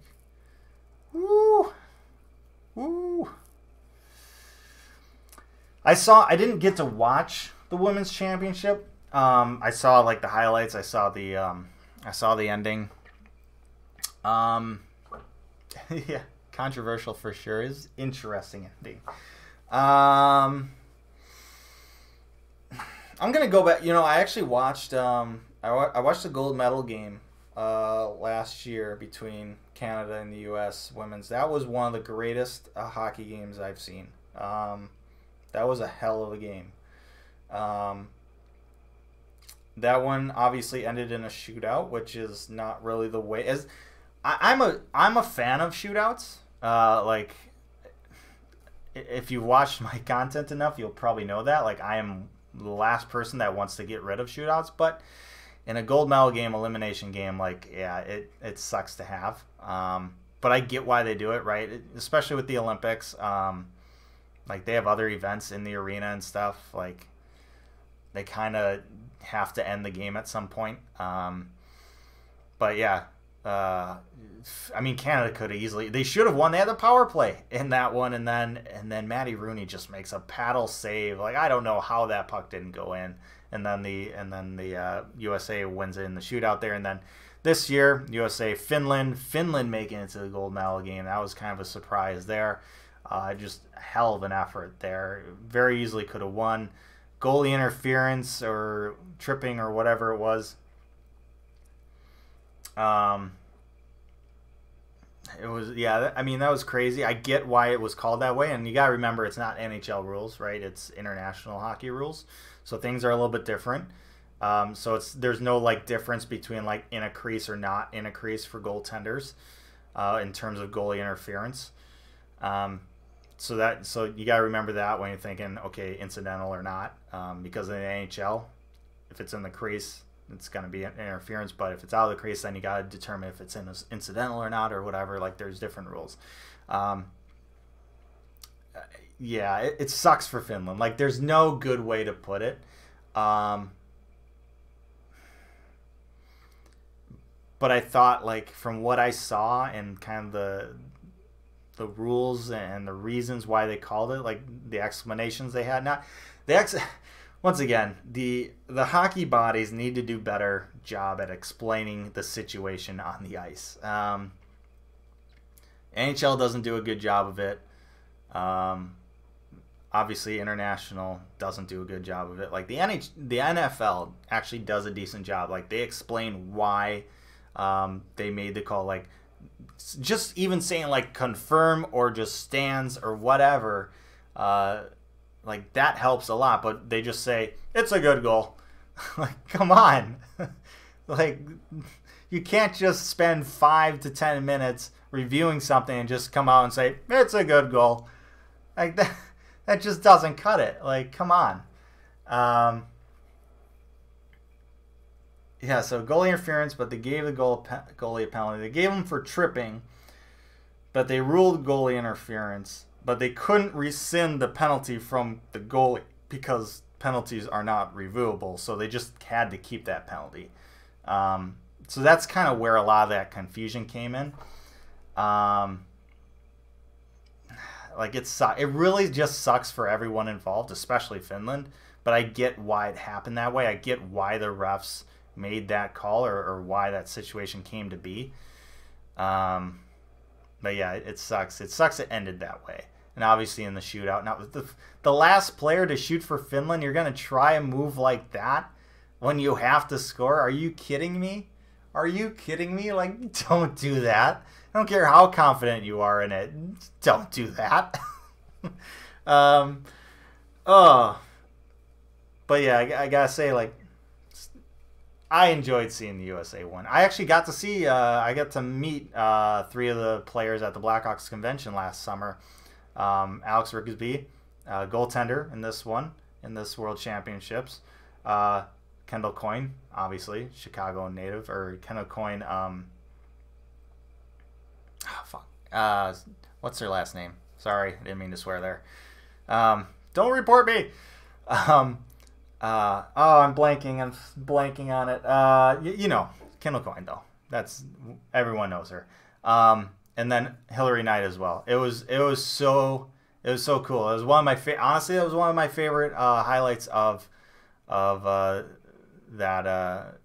convention. Just kind of getting a picture with them, meeting them. It was super cool. I completely agree. Like, women's hockey needs more coverage, but at the same time, like it's tough because, it's tough in terms of what they're trying to do with like equal pay and everything. I want them to get it right, but economically it's tough to really justify it because it just doesn't. They just don't make the same amount. They don't generate the same amount of money as their male counterparts. It's not the way you wish it was, but that's just kind of the reality of the situation. So it's not like that situation's not something that can be fixed overnight. Like, that's like the women's game just has to keep growing, right?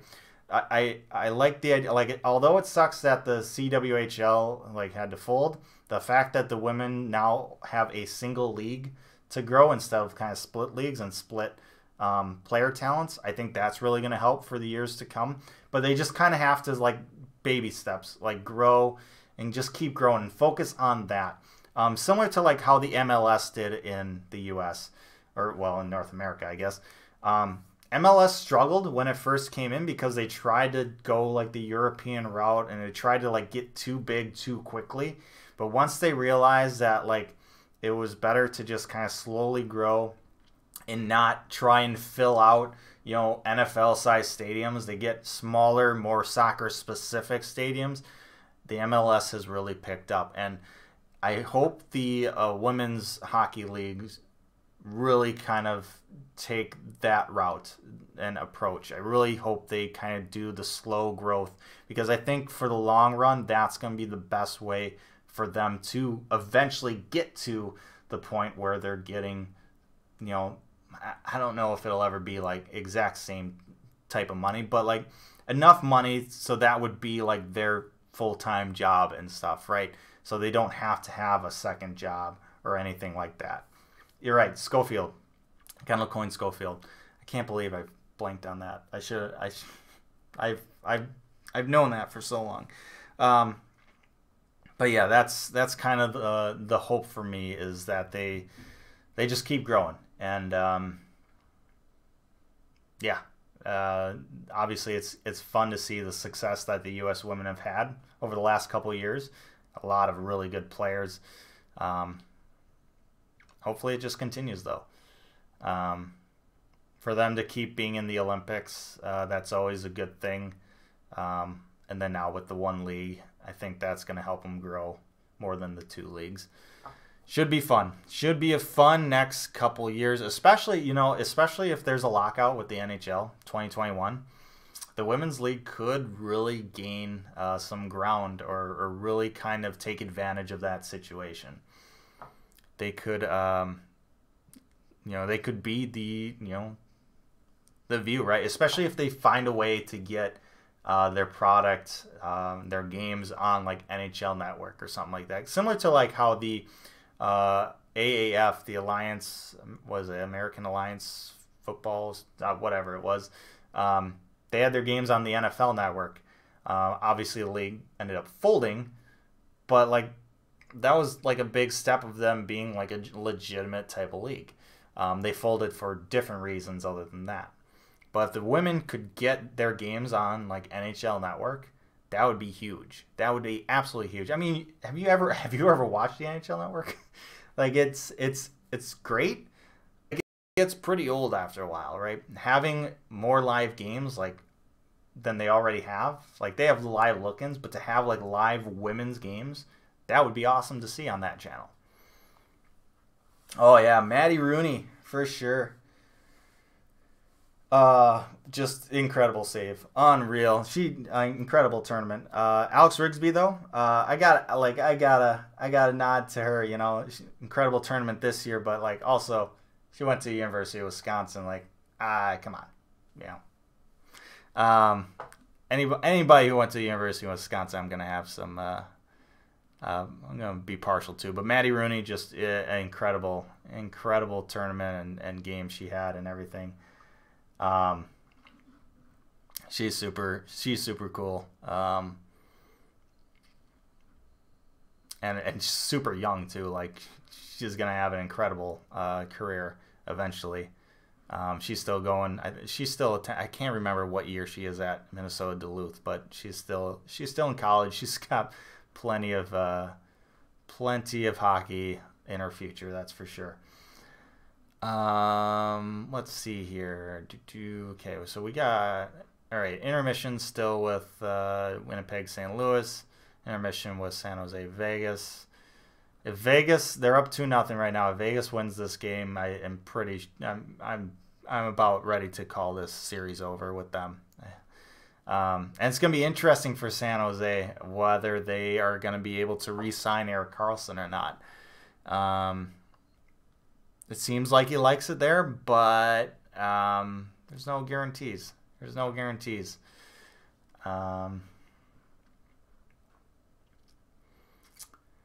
Hey Boots, thanks for the question. Have you done any research on the upcoming draft?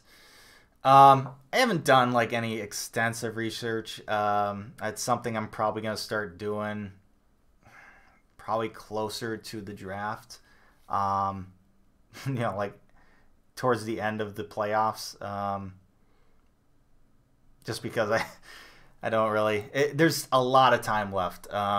So like there's gonna be plenty of mock drafts, things coming out, rumors and everything like that. Like I don't know, like I'm not huge into mock drafts and everything, so I don't like get into prospects all that much. But we had an earlier question just between like two guys. Let me see if I can find it. Podkolzin or Cousins, just in terms of that, I think for me Podkolzin is probably the least likely for the Blackhawks to get to draft, just because of the risk involved with him and the fact that he has the 2 more years left on his contract in the KHL and the fact that he's not really necessarily willing to come over to North America. Like that's a pretty big risk. But if the Blackhawks and their scouting department and Stan Bowman, like if they're going to do their due diligence, if they find that he's the perfect fit for them and they have the conversations with them and they are convinced that he's going to come over and eventually be a big part of the team in the future and be a big part of the future, like I could see him picking him. And I have complete trust in our scouting department. Like we have second to none scouting with the Blackhawks. Like of the entire organization, like that's the place like I really trust the most. So whoever they do pick, like I am completely fine with. There's like 5 different guys that they could pick at that spot. They're going to do their due diligence. They're going to research. They're going to interview. They're going to do what they can to figure out who the best player is to fit their team and their vision for the future for this team.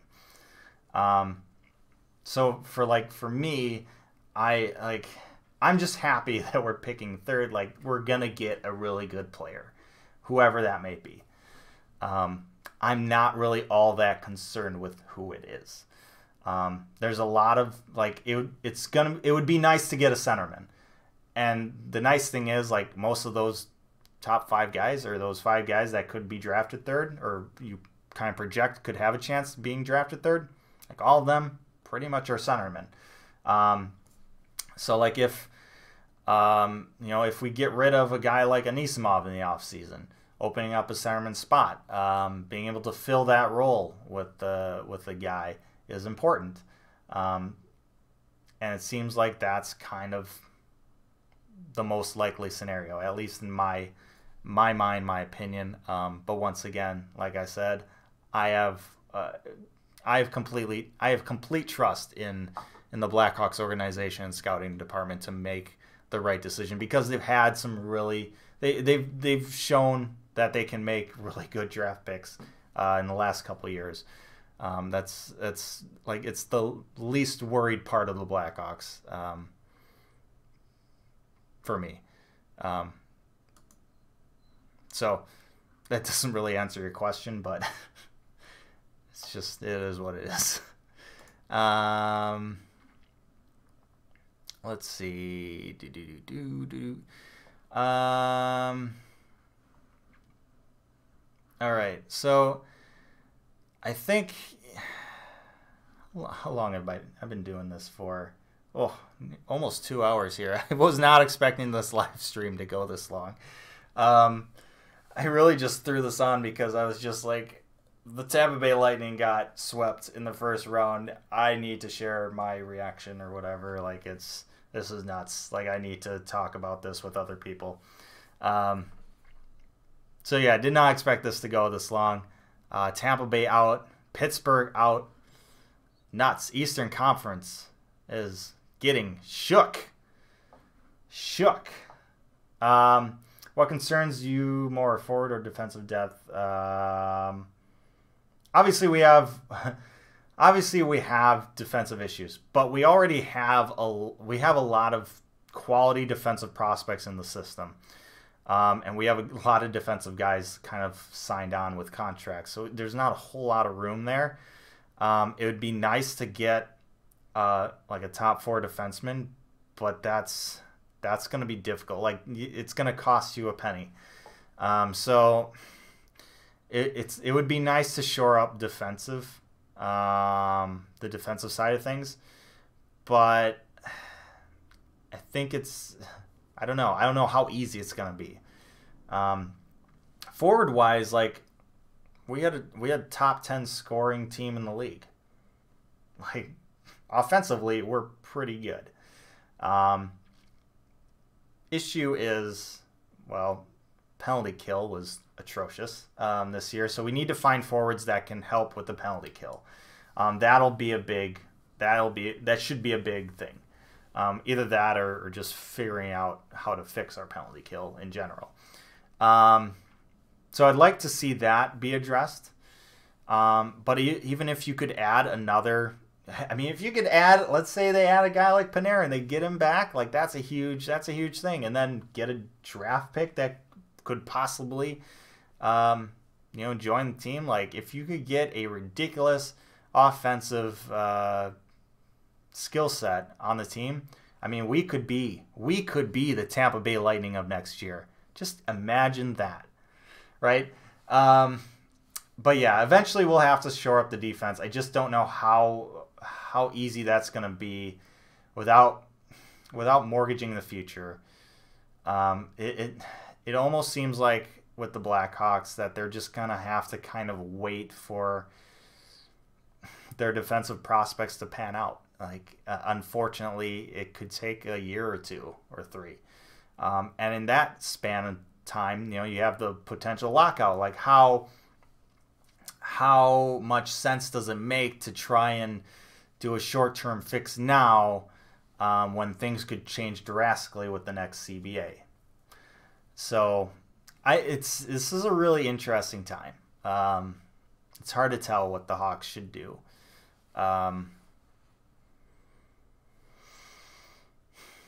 I just hope they find a way to make the playoffs, whether that be with offense or better defense. I mean, it's got to be with better defense, but I think an improved penalty kill unit would help a lot too. And if that means shoring up forwards to do those roles, let's go for it. Let's go for that. And maybe hopefully you see guys like Gustafsson, maybe, and Cuckoo, some guys, and obviously Jokiharju, guys on the defensive side. You hope to maybe see them take a step, defensively, step up. So you never know. I mean, things change year after year. You really never know what you're going to get from players. Obviously, DeBrincat had a fantastic rookie season, but then he puts up the numbers he did this year, and you're like, holy crap. But you look at teams like Vegas, where they had career years from a bunch of different players, and then they kind of took a step back. But at the same time, their team is still, making the playoffs and making a good run at it right now. So yeah,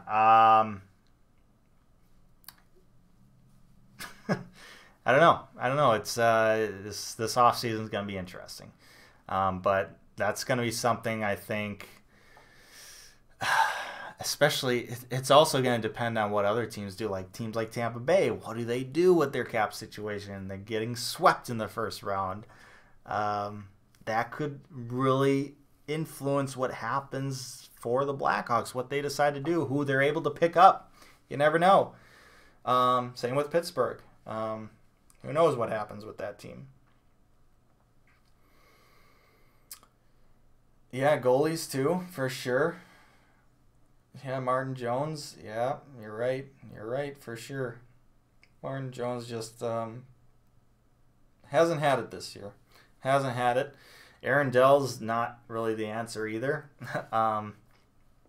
Like he's not going to lead them to the promised land. That's for sure. Oh, it looks like St. Louis scored early in the third here. Yeah,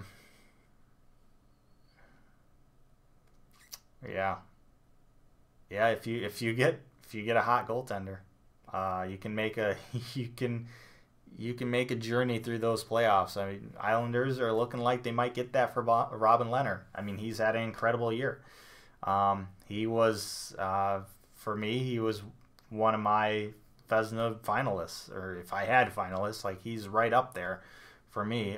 He's not winning it, but like he had an incredible year. He had a Vezina-like type of season.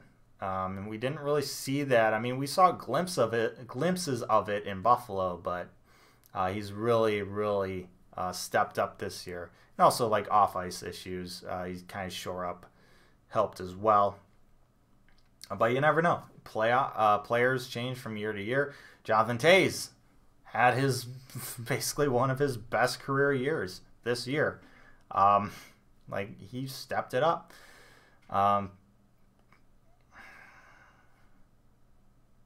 Yeah, it's just it's so fun. This league is just so fun. You never know what's gonna happen. It's not like the NBA. Like I should be excited for the NBA. Like with the being a Wisconsinite person, like. I mean, I don't really follow the NBA all that much, but the fact that I'm living in Milwaukee and the Bucks are doing as well as they are, like you can kind of feel the excitement with them, and it's kind of exciting to have that in the city. But at the same time, I don't really care all that much because it's like it almost seems like a foregone conclusion, or at least it has in years past with like LeBron James and then the Warriors, and it's like why do we even play? But in the NHL, it's just completely different. You never know what you're gonna get. You never know what you're going to get. And that's what's so fun. Nobody thought Tampa Bay would be swept in the first round. Lovely. Just lovely. So, let's see.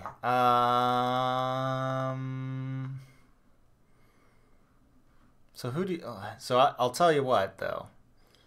It's funny because Tampa Bay got swept in the first round, but like my Vezina Trophy winner for me is Andrei Vasilevsky. So that's a really bittersweet trophy to get. That would suck. And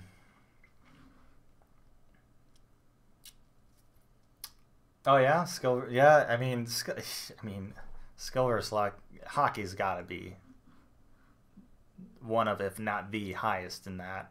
Like luck, there's a lot of luck in hockey, and that's why, like for me, I'm gonna go back to the shootouts here. Like that's why I'm like not that against having shootouts. I know a lot of people are like it's just luck and everything, and where it's like, well, hockey is full of luck. Like it's like it might not seem like a part of hockey. Like shootouts might seem like a distant cousin of hockey, but I mean, it's still like a breakaway. There are breakaways in hockey, right? It's just a slower pace breakaway. So it's not really all that far-fetched. And, like, luck is really a thing. Like, 3-on-3 overtime versus shootouts. You probably have the same chance of winning both scenarios.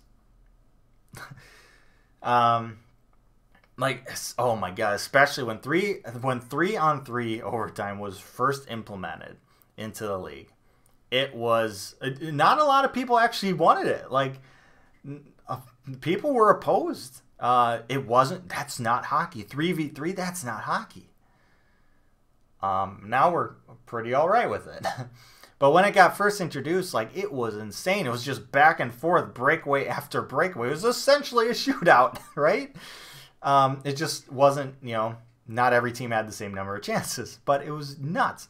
Then teams and coaches realized, well, that's not the way you really should do it. You should probably, do more possession-based play in 3-on-3 overtime, and it's kind of slowed down a bit. It's not. I would say it's not as exciting as it was when it first entered the league. It's still exciting, but not nearly as crazy as it was. But for me, like, I still like in the regular season having a shootout to just get a game over with, because quite frankly, who plays in 3-on-3 overtimes? The best players, right? So for 5 minutes after skating for 20-ish minutes, during a regular game, during regulation time, they gotta now skate a crap ton in overtime with a lot more space because it's 3-on-3. Over the course of a season, 82-game season, like, that will take a bit of toll on your best players who you need in the playoffs. So I like the fact that we're not just going to expand it to like 10 minutes or whatever, or more time. And then you look at, okay, well, maybe teams would play differently if it was 10 minutes. Maybe they'd put out different, other players. But, like, are you sure about that? Because overtime's still sudden death. You're not going to risk getting scored on putting out, some other type of player. You're still going to put out your best players because you need to get the first goal. Otherwise, you lose. You don't get that point. So, for me, having that shootout just kind of, if you can't decide a game after 65 minutes, like, it's essentially a flip of a coin anyway. Shootout isn't really changing your luck in that department. No, half skill, half luck, you're saying.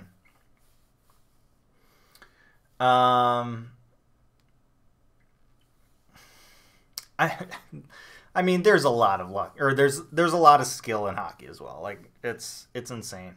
I'm surprised it's half. Well, I guess maybe half skill, half luck is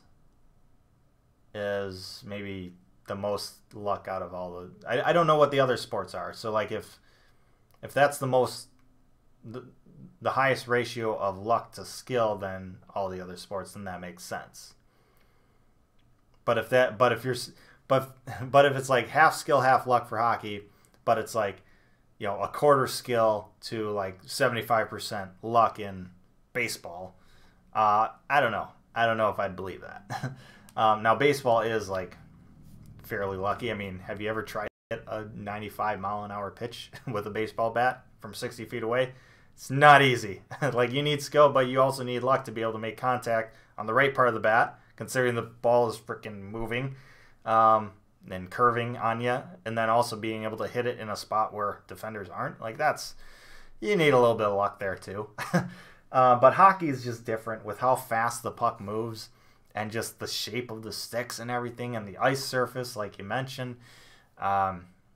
There's a lot of luck involved, especially redirects and stuff like that. Obviously, you practice those, but at the same time, like, being pushed around in the slot area and everything to be able to get your stick on that and get it redirected past the goalie in, a certain way that gets a goal like that. You need a little bit of luck there too. Also, the bounces off the stanchions and everything like that. It's nuts. It's nuts. And that's what makes it beautiful. That's what makes hockey beautiful and also frustrating. It can be so frustrating at times. Especially, it's funny because, like, the first live game I saw in the United Center was actually the 2010 year when they ended up winning their first Stanley Cup in, since 1961, 49 years. I went to the game with my dad, and it was the Blackhawks versus the Ducks. And the Blackhawks outshot the Ducks like 40 something to 11. And the Ducks won 3-1. Like, that was extremely frustrating. But that's kind of why you love hockey, right? Sometimes things just don't go your way. It's not your night. You run into a hot goaltender, whatever it may be.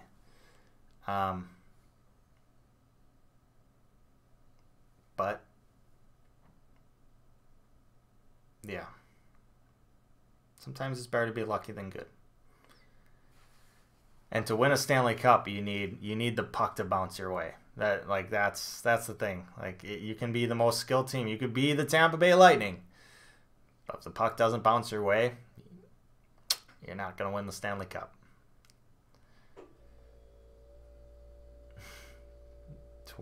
Yeah, 20 shots. Oh, you think 20 shots is a lot? The Hawks allowed like 30 something in a period. I think that was to the Lightning. That was those were dark periods.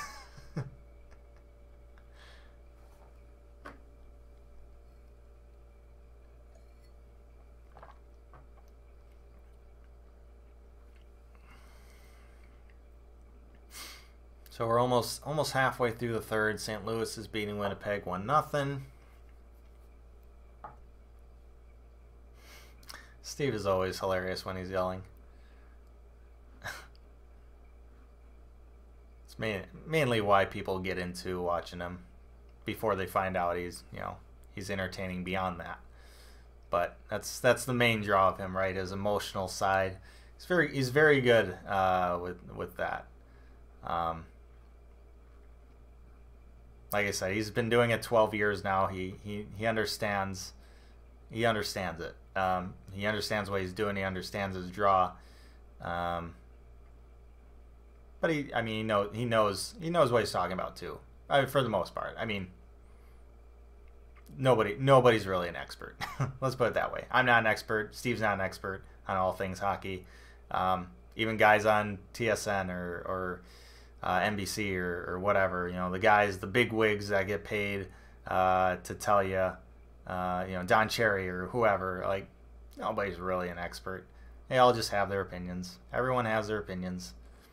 Some people just get paid to share their opinions.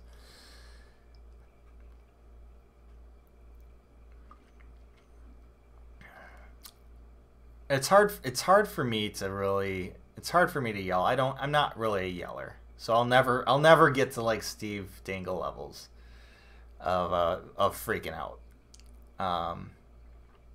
or anything like that. Anytime you see me yelling, I'm probably being like sarcastic or playing it up a little bit. I'm not actually that emotional,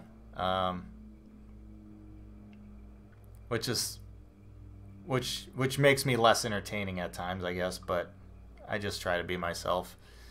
You don't want to just try and imitate others.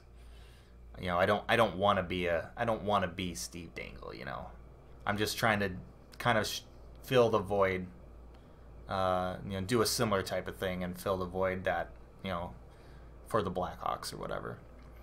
So that's my thing, but like I said, I'm a fan of his. All the more power to. Oh, it looks like Winnipeg tied it up. It's about 11 minutes in the third. 11 minutes left. If Winnipeg wins, so if St. Louis wins this game, makes it 3-1 series. That's obviously huge. I could see them winning in 6 games then. But if Winnipeg wins this game, makes it 2-2. Basically, both teams won twice on the road in the first 4 games. That series, I think if Winnipeg wins this game tonight, this series is going 7. But if St. Louis wins, I think it goes 6. And I think St. Louis wins in 6. Well, they would have to if they take a 3-1 lead.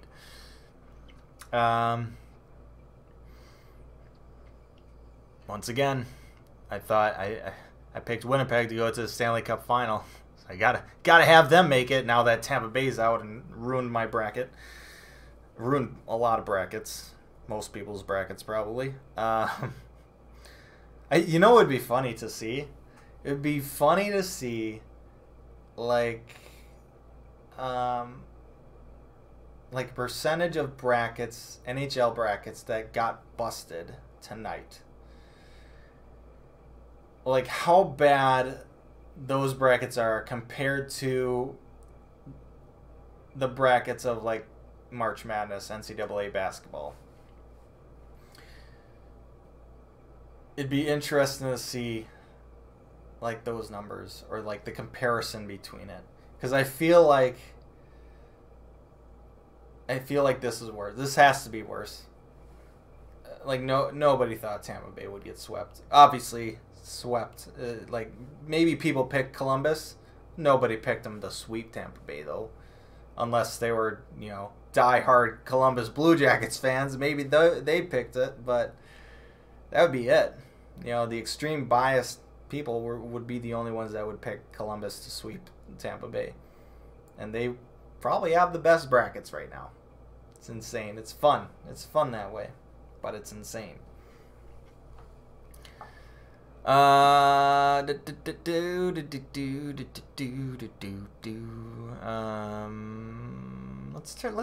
turn this game on. Let's get this Winnipeg St. Louis game on. Let's finish this game off. Once again, I don't know how this is going to affect my stream though. Hopefully it doesn't. It shouldn't, because my download is actually pretty good. It's just my upload speed that has taken a real big dive in the last few months, which I'm hoping it's my router, which I'm replacing this week, so hopefully that gets better. But like having a game being streamed, downloaded, shouldn't really affect the upload. Shouldn't affect the actual stream. But it's not like my stream's been doing all that great in terms of performance anyway. So who knows? Let's get this on. Let's see what we got here. That one doesn't work.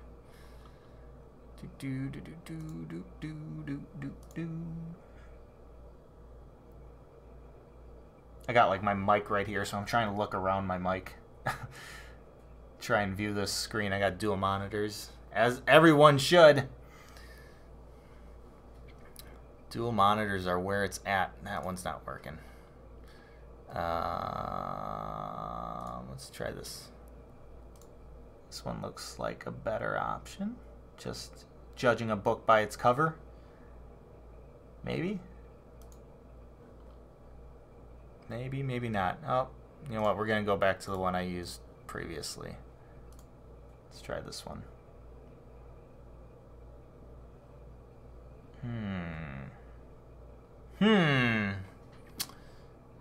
No real luck right now.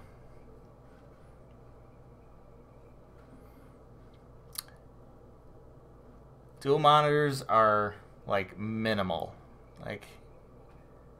But really, 3 monitors are where it's at.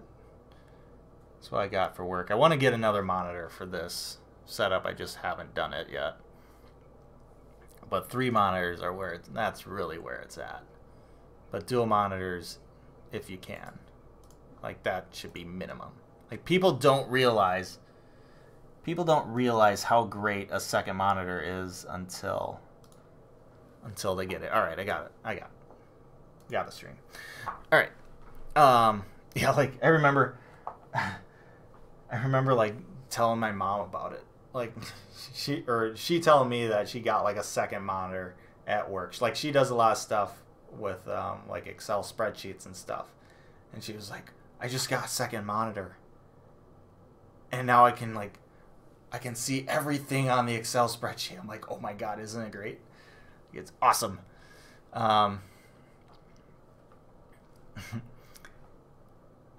You like the golf clubs? Yeah, I put them out when unfortunately when the team gets officially eliminated. I could have put it out sooner, but I always like to just wait to have them officially ousted.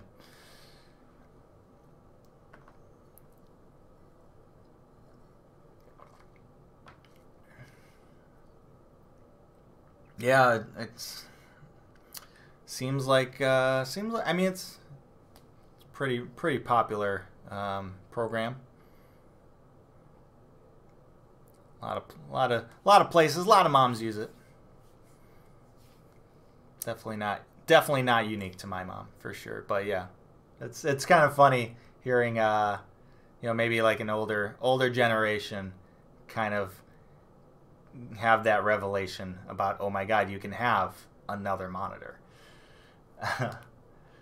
Yeah, see you later, DC. Thanks for stopping in.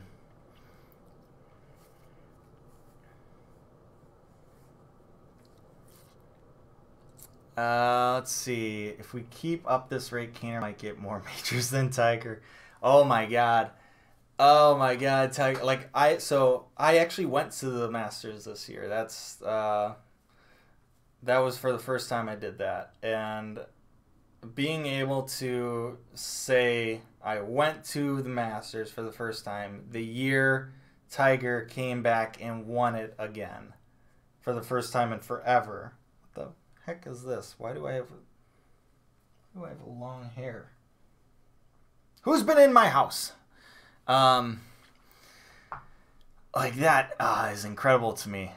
Like Tiger, as much as the off course issues that he's had and everything, the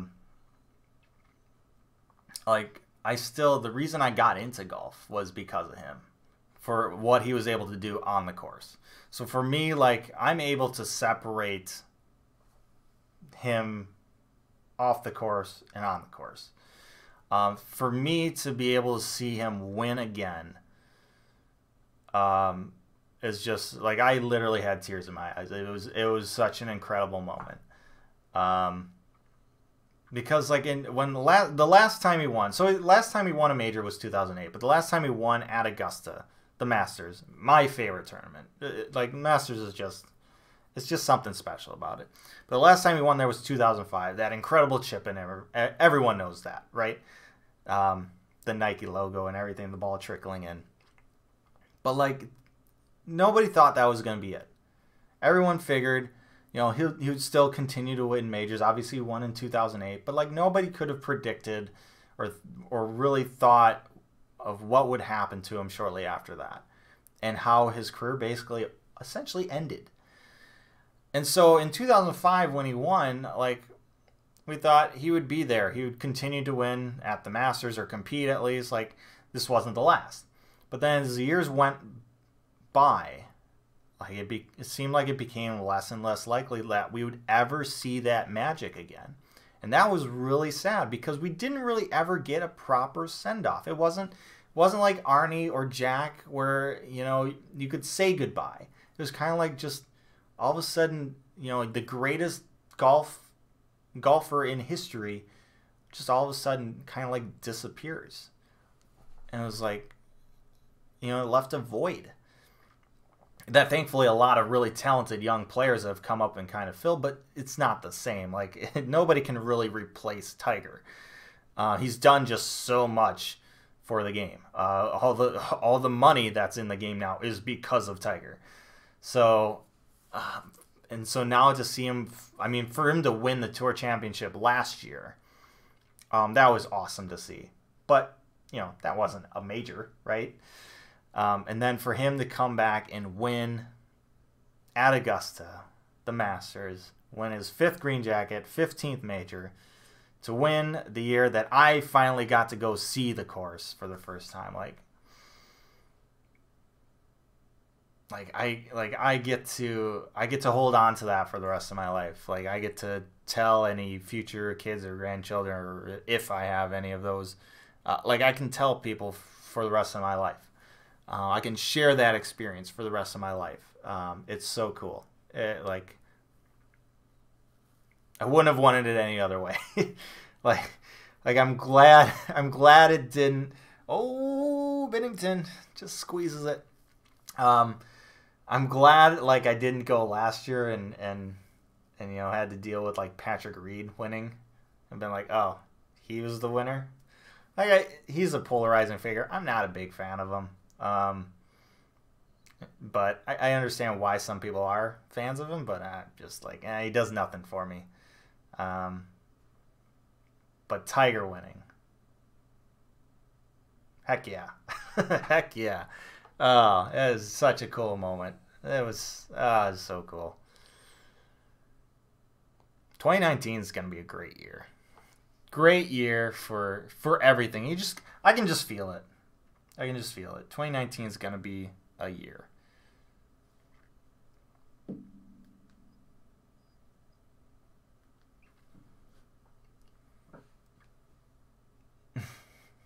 Rustications. That was fun.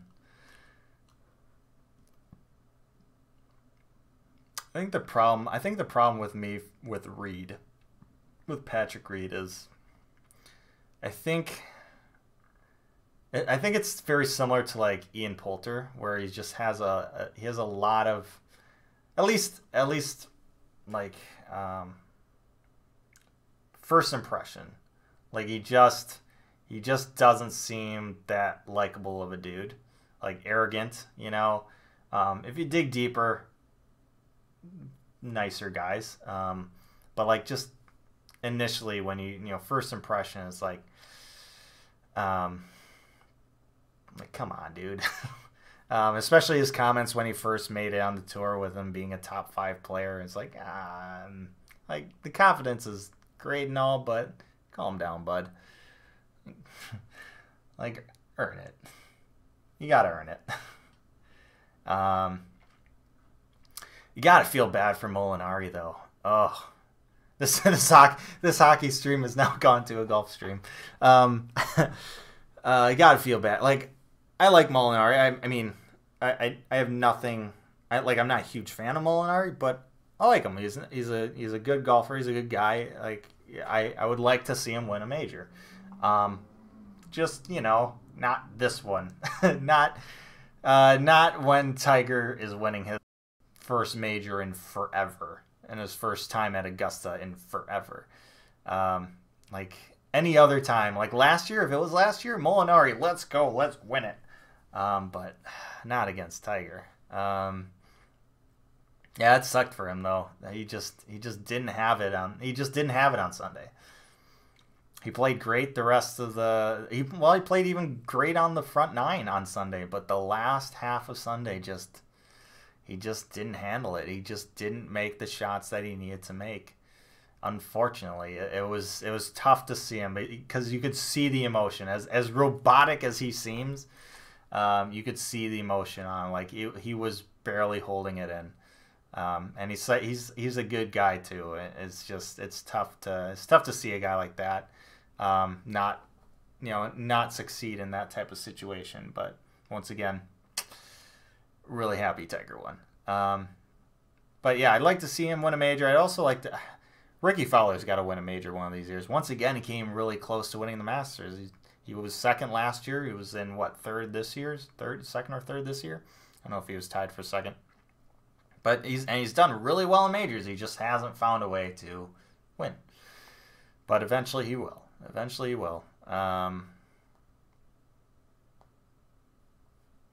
But that'll be coming years. But for now, Tiger is the story, as he should be. 3-0 Vegas now. San Jose on the power play, second period. 5 minutes left. San Jose basically they're gonna need to score on this power play, it seems like. Otherwise they're gonna be going down 3-1 in this series. You gotta find a way. Winnipeg, St. Louis on the power play now with 2:44. My stream is behind. I got NHL.com up, and then I also got a stream of it. Stream's lagging a little bit in terms of time. Now they're getting the penalty. Let's see here.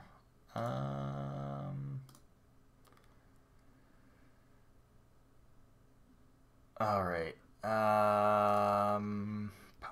Yeah, so did not expect this stream to go for more than a short time frame. Over 2 hours is longer, definitely longer than I thought it would go. But yeah, I think I'm gonna end it. Well, you know what? Actually, let's play out the rest of the third period here. I'll end it after that. Because I do need to go to bed. Was not expecting a stream like this. Let's see what happens. St. Louis. Looks like they didn't score on their power play.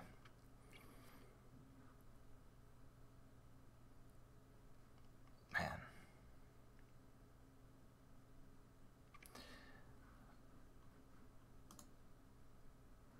So now there's only 2. So it always sucks after the first round, because first round you have 4 games every night, right? In the playoffs, it's a lot of hockey that you get to watch. But then once teams start getting eliminated, the Tampa Bay Lightning and then the Pittsburgh Penguins start getting eliminated. There's less games that start being played, and then you get to the second round eventually, and you only have essentially 2 games a night, which is still a good amount of hockey. Don't get me wrong, but like first round is fun, especially in the current playoff format where you have divisional matchups in the first 2 rounds. Like that makes it even better in my mind. You get a crap ton of hockey, and it's all divisional games, or at least most of them. Obviously, you have Calgary and Colorado, which is not a divisional matchup, but a lot of fun, entertaining hockey in the first round, or first 2 rounds. But it'll be sad now that teams start getting eliminated. We'll get less games on every night. That's the only bad part about the Stanley Cup playoffs. Only bad part. Go Caps, you say. I personally would like to see Carolina move on. No, nothing against the Caps. I don't know. I like the whole bunch of jerks type of thing going on with them, and they also have a couple Blackhawks or former Blackhawk players on their team, so a little bit partial to them. But if the Caps win that series, I'm fine with it. Like I don't really have a dog in that fight. But yeah, it'll be interesting. Like, it's really tough to defend a Stanley Cup, to win back-to-back Stanley Cups. Obviously, the Penguins did it, but like they made it look a lot easier than it really is. It is extremely difficult to do that, and the Caps find a way to do that. More power to them. Like that's an incredible feat if they're able to do it. And now that Tampa Bay's out in the East, like you kind of have to like their chances a bit, right? Islanders are still a good team though that they're gonna have to face if they make it to the second round here. Can't really put anything past the Islanders right now. But then once they eventually make it out of the East, if they make it out of the East, as much as people want to say that the West had a down year this year, there's no team in the playoffs, whether it's Eastern Conference or Western Conference, that you can really take lightly. Like, there's no slouch teams. Like, every opponent in the playoffs is going to be tough. Unless you're Columbus playing Tampa. Then Tampa's an easy team to win, apparently. All right, so St. Louis and St. Louis and Winnipeg. Seems like St. Louis and Nashville play every year. St. Louis and Winnipeg, end of regulation. I am not going to stream their overtime. Vegas up 3-0, second period. Vegas holds on to win that game. I see them winning that series in probably 6 games. If Winnipeg wins this series, I think Winnipeg's winning. Or if Winnipeg wins this game tonight in overtime, I see them winning in 7 games. If St. Louis wins this game in overtime here tonight, I see them winning in 6. For the other matchups, other series here, Boston and Toronto, I personally have Boston winning in 7, although at the beginning of the year I picked Toronto to represent the East in the Stanley Cup. I've kind of gone back against that just because their defense really scares me, and not in a good way. I think Boston once again wins that series in 7. Nashville and Dallas, I think Nashville wins that in 6. And then Calgary, Colorado. Colorado leads that 2-1. If Colorado wins tomorrow to make it 3-1, I think Colorado probably finds a way to win that series in. I guess let's put it this way: if that series goes to 7 games, I think Calgary wins. But if Colorado wins tonight, well, I mean, if Colorado, if a team wins in 6 games in that series, I think it's going to be Colorado. Once again, nothing against Calgary. Calgary is a great team. That's just how I see it happening. That's how I see it playing out. Who knows? Who knows what happens in the playoffs? Anything can happen. That's the beauty of it.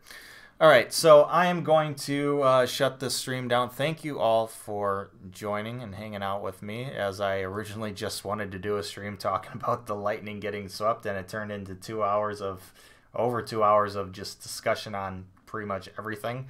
Thank you so much. Enjoyed it. Enjoyed hanging out with all of you. Hope you enjoyed it too. But until next time, stay safe.